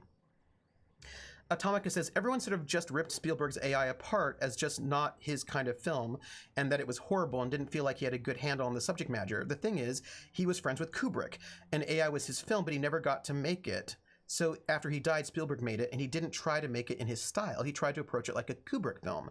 He was trying to make a gift and an ode to his friend to try and lay Kubrick's film to rest with. And that's really interesting, right? Like, that's fascinating. And I was like, ooh, well, let's look into that and see what happens. Thank you for the time check, Rissa. Ice Bunny, it's a way that people who are old and fogies like to make fun of younger people by attacking Avocado Toast. It's boring. It's boring. In one of the credits for one of the Star Wars films, Jabba the Hutt is credited as himself. That's amazing. Things like a book. I don't know, Trooper, how many authors who are truly recognized as great have you met, heard, who don't say things like, I would be nothing. Oh, Krellin. I am with you 100% on that one. And I often, I feel like 100%, the bigger the author get, you ever see an author who starts off and their books are really, really good, then they get really famous and their books start getting longer and more rambling, and you're like, oh, I see what happens.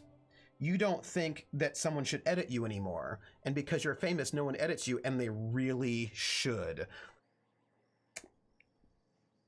Game of Thrones. I'm just saying that sometimes that happens, that's all. Scabbynack says, yeah, not wanting to give Woody Allen money is why I haven't seen any of his movies. Yeah. Yeah. If there's a guilty pleasure for me, it's fashion. But why should you feel guilty about liking fashion, Ice Bunny? Right? Why? Why should you feel guilty about it? You're not hurting anyone, right? Beetle Win says, there's nothing wrong with avocado toast. It's just something millennials tend to like eating, so older generations tend to use it as a stereotype because we are killing Denny's. Like, if Denny's dies, Denny's dies. Whatever. My guilty pleasure is Guilty Pleasure by Cobra Starship. Nice. My guilty pleasure is installing Windows on Macs.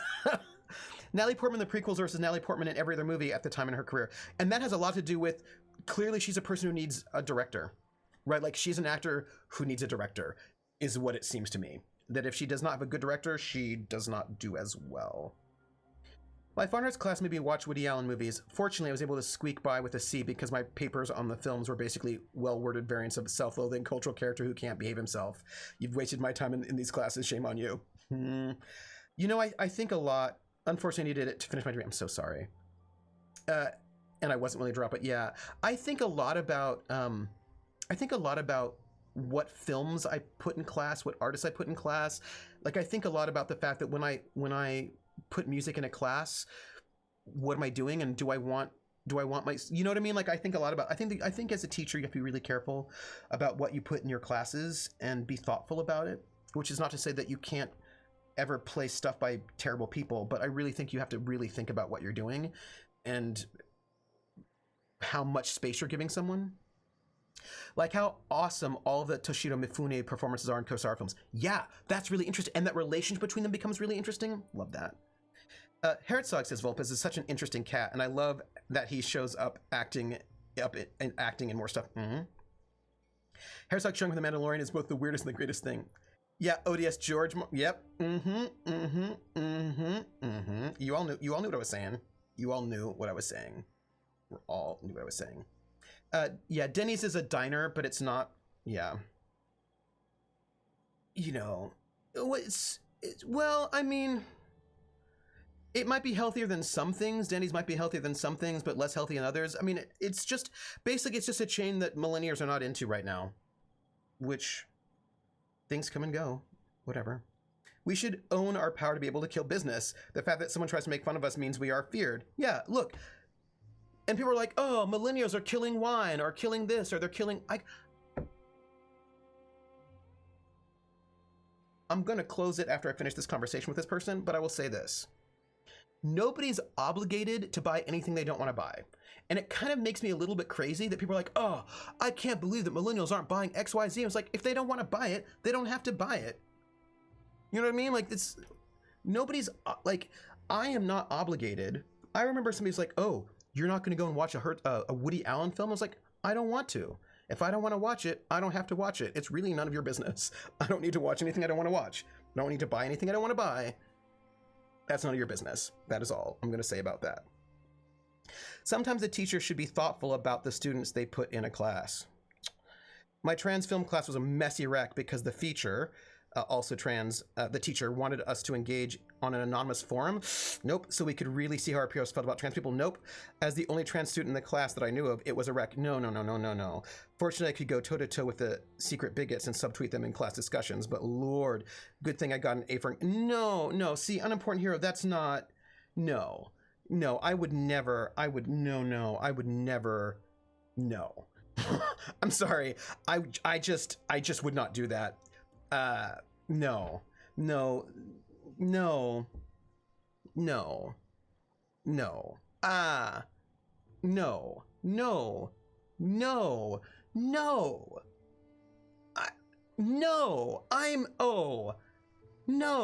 What? No. I'm sorry. Unimportant hero. I'm sorry. That is just, that's terrible. Look, I have students who say stupid things in class, who say bigoted things in class. I will have students who will say it, but they're going to say it. And they're going to say it with their face, and then we're going to engage with it right then there in class. We're not going to let it go. We're going to talk about it. We're going to unpack it. We're going to work through it. And we're going to model how to overcome bystander. Like, no, none of that. We're not going to have that. That is not what we're going to have. No. Oh. I have really strong feelings about this. I didn't know I had strong feelings about it until I read that. Unimportant hero? Oh, Mishfest forums? Oh, I read those. Unimportant hero. Not only did I read those Mishfest forums, I screen capped those Mishfest forums so I could put them in my book. That thing you like. So I've never experienced this before, but on my walk, there was a big hunk of horse poo. But there were way more flies than I thought. So when they were all flew away, I thought Moses was putting me through one of the 10 plagues. Yeah, no, that's bad. Yeah. Half the time they don't buy it because they can't afford it. That's also true. Also, I'll come back to that. After the BS about the Denny's not serving the black customers a few years ago and getting lip service from corporate, fuck them. Yeah, that too. when you bludgeon people with terrible media, there's an obvious academic tyranny, I want to call it. That some golden calves are so enshrined into the cultural canon that seems to show up without fail in every syllabus, regardless of the creator's behavior.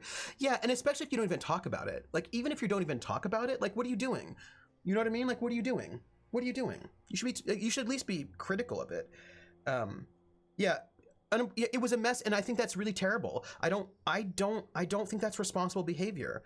I mean, and when I was Twitch streaming the end of my queer pop class, my students were anonymous because it was Twitch chat, but my TA was the mod, and if anybody said anything sketch, that was gonna be like, boom, none of that. Like, no, we're not. This is not a place for abuse. Abuse is not educational. You need to be able to feel safe enough for a learning environment, and yeah, no. I think that is no. Nope. Yeah, I am not about it. Drummer Boy says, these boomers complaining that I can't buy a house. Like, dude, you think I don't want to buy a house? I can't afford it, nor will I ever be able to potentially. Boomers in the meme sense in case there are any technical boomers in here. Yeah. And you aren't allowed to tell us, allowed us to say this is shite, and I can actually tell you why. Well, actually, ODS, I'm fine with that, because I don't put things in there because they're golden calves. Do you know what I mean? Like, I think that, and actually I want to have that conversation. Like, if you think it's shite, tell me why, and make sure that you can support yourself and you can articulate it well, because that's good. I mean, really, this is shite is not the best way to frame it, but things like, this is really harmful in these ways, these things do these things, this is not successful. Like, but I mean, like, I want that. And sometimes I put things sometimes I put things that I think are not very good on purpose so we can talk about them. I think that's a really important skill, being able to actually critique things and in a good way. Oh. And it's always a class you can't drop. I think that's Death Star says, yeah, I'm a Gen Xer, and I never expect to be able to afford my own home or ever see anything like a pension. Yeah, same here, Gen X here too, right? We have TGI Fridays, and when I told my boyfriend he was not the healthiest choice, and that was when I had to wait on my meals. Yeah. Everybody we're going to have to let Trooper go. Okay, that's fair. Yes, that's fair. But let me lie to this guy. Whoever said that must have been lying. Maybe they was drunk. I don't know nothing a dozen better folk couldn't tell you. Look, you want to buy the drinks, I'll do my bit to keep you entertained. Just don't ask me to dance. That's fine. Look, I found Lamont's body.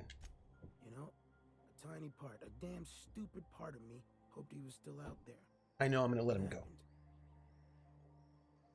Look, unimportant hero, you're totally an important hero. You did, and look, I'm going to say this, unimportant hero, you did all this work in this classroom, all this emotional labor in a way that was like, that you should not have had to do. Like, that is not your job as a student to have to do that. You should have been protected by your teacher from that experience, and I think your teacher was irresponsible. I don't know who your teacher is. I think that your teacher was irresponsible, and I don't think you should have had to done it to do that. That you did do it is testimony to your resilience and your strength. You shouldn't have had to do it. You are a hero, and I disapprove of your teacher very, very much. That's what I want to say. Fortunately, my prof and I were able to talk about it over drinks a few times, and they removed that part of the course from the syllabus moving forward. Good. It was a big cultural barrier for them. They want a Japanese student, she was in Tokyo, to feel able to express opinions, for bigots to be confronted, etc., understand where they were coming from, but it did not work. Fortunately, in the end, they agreed that classroom was an inappropriate place for an experiment. And the thing is, look, I sometimes need students to say bigoted things in my class because I know they're thinking them, but there's a way to do that without it becoming a space for bullying, right? There's a way to do that that does not become that. The anonymous forum is a place for that to happen. And also, Beetlewin says, I'd go further than saying irresponsible. I'd say they failed utterly with their duty of care. I would agree. I would agree. That's not the place for that. That's not the place for that. And yeah, that's not the place for that. Well, it's not the job of your students to confront the bigoted students. It's the professor's job. Yes. Yes. Yes. I'll say they bought themselves a ticket off world, but they were attacked while waiting for it. Damn. Well, you find our box of memories? Yeah, the thing is, I found a list of agents in that outpost. You aren't on it. Well, ain't you clever? Fine. I was supposed to pick him up that night. Thing is, another offer came along. Bit more lucrative. You abandoned them? They died out there. And their payment almost died with them. Thanks to you, I can afford another round. Cheers, hero. Look, I like your gumption. I was gonna share the bits. Here's a couple extra. Now go on. Even old Mantis passed. All right, I'm going. That's what I'm saying. I'm going. I'm leaving. I'm out of here. We're going to walk outside and we're going to save right here at this spot. That's what I'm going to do. Save the game right now. I love you all. I do. I want you all to know that I care about all of you all as human beings. Yes, confronting bigotry, especially when you may be the victim of that bigotry, is something that needs to be your choice. It should be something someone in a position of authority forces upon you. Yes. Okay. So, everyone, first off, look, what a great stream. It was wonderful. Look, I love playing video games. I really do. I love it. We were very productive. We did a lot of stuff, and I come here to play video games, but I come here to play video games with you. If I didn't want to chat with you, I would do this offline. You know what I mean? And I really appreciate all the things you share with me. I love your thoughts. I love grappling with things. Like I maybe this idea of like conflicted pleasure is a good term. I think I like it. Conflicted pleasure, maybe? Yeah? Oh, first, thank you for being here. And I should say, if you like, we have got some socials. Here's our socials. We have a Discord. You can join the Discord and hang out and chat with us. We've got like a tabletop musings, and we got our brand new channel is food musings, so people can share recipes or deep thoughts about food. If you have like deep Name philosophical. game. Oh, name game. The name game. Come on, everybody. I said, now let's play a game. I bet you I can make a rhyme out of anybody's name. The first letter of the name. I treat it like it wasn't there. And then a B or an F. Or an N will appear. And then I say bo at a B. Then I say the name. Then banana, fanner, and foe. And then I say the name again with an F, very plain. Then a fee, fi, and a mo. And then I say the name again with an M this time. And there isn't any name that I can't rhyme. Next of kin, next of kin, next of kin, bo, bext of kin, banana, fanna, fo, fext of kin, fee, fi, mo, next of kin. Next of kin. Odious, thank you so much for that gift sub to Next of Kin. Next of Kin, I hope you enjoyed your name game, because that is what happens on this channel. On this channel, there are a lot of excuses for singing. That is what we do. So, go and join us on the Discord if you like. Follow, subscribe, hang out, Academic Foxhole on the Twitter, do the stuff.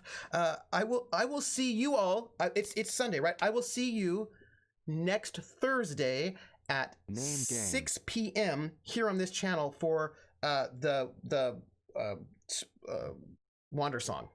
That's where I'll see you next. Drummer boy, bo bummer boy, banana fanna for farmer boy, fee fi mo mama boy, drummer boy.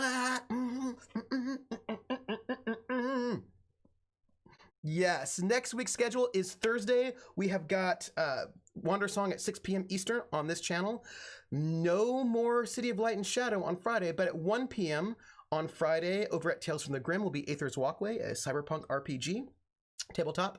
And then Saturday will be more Outer Worlds at noon here on this channel.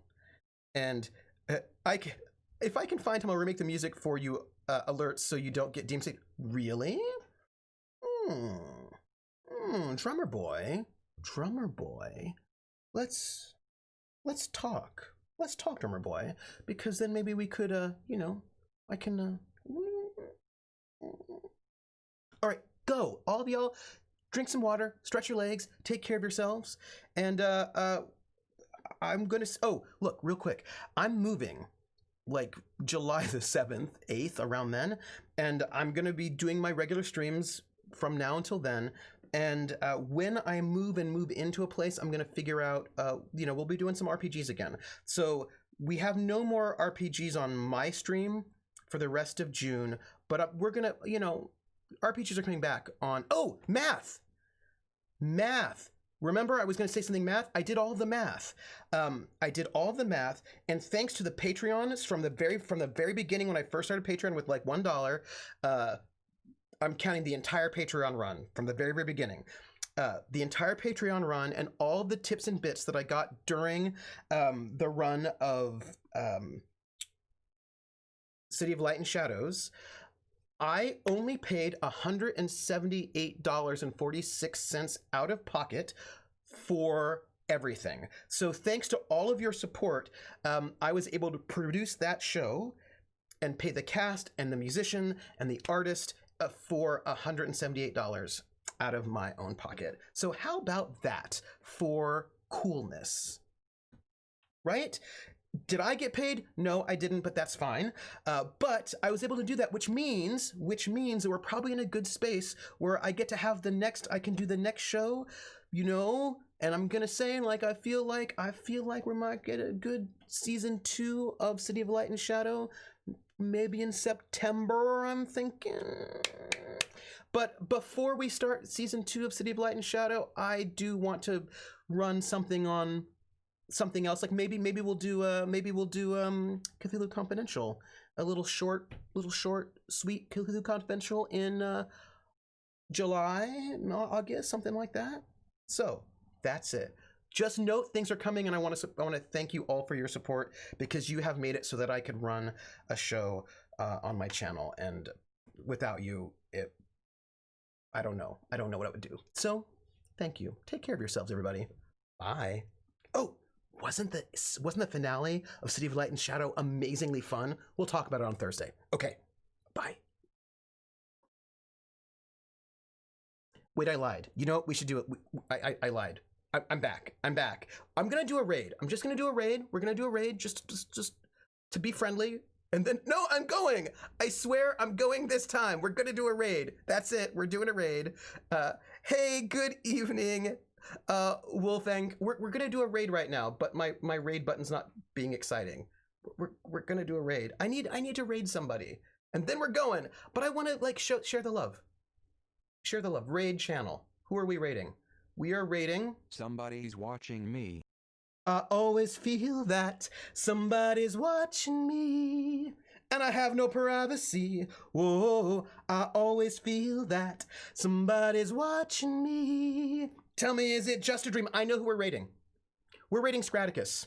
Scraticus is doing a 24-hour charity stream for Gamers for Love. It's a children's charity, and I was on that a little bit earlier today, so we're going to go and raid Scraticus. We're raiding Scraticus, and just drop off some love in their chat when we get there, and then I'm going to eat some food for reals. Food. Okay, that's it. We're going to raid. All of the raiding of the Scraticus, give them some love, and take care of yourselves, everybody. But for real now, we're going to raid, say hello, and I'm going to eat some General Gao's chicken. That's what I'm doing. And maybe a donut. All right, bye, everybody.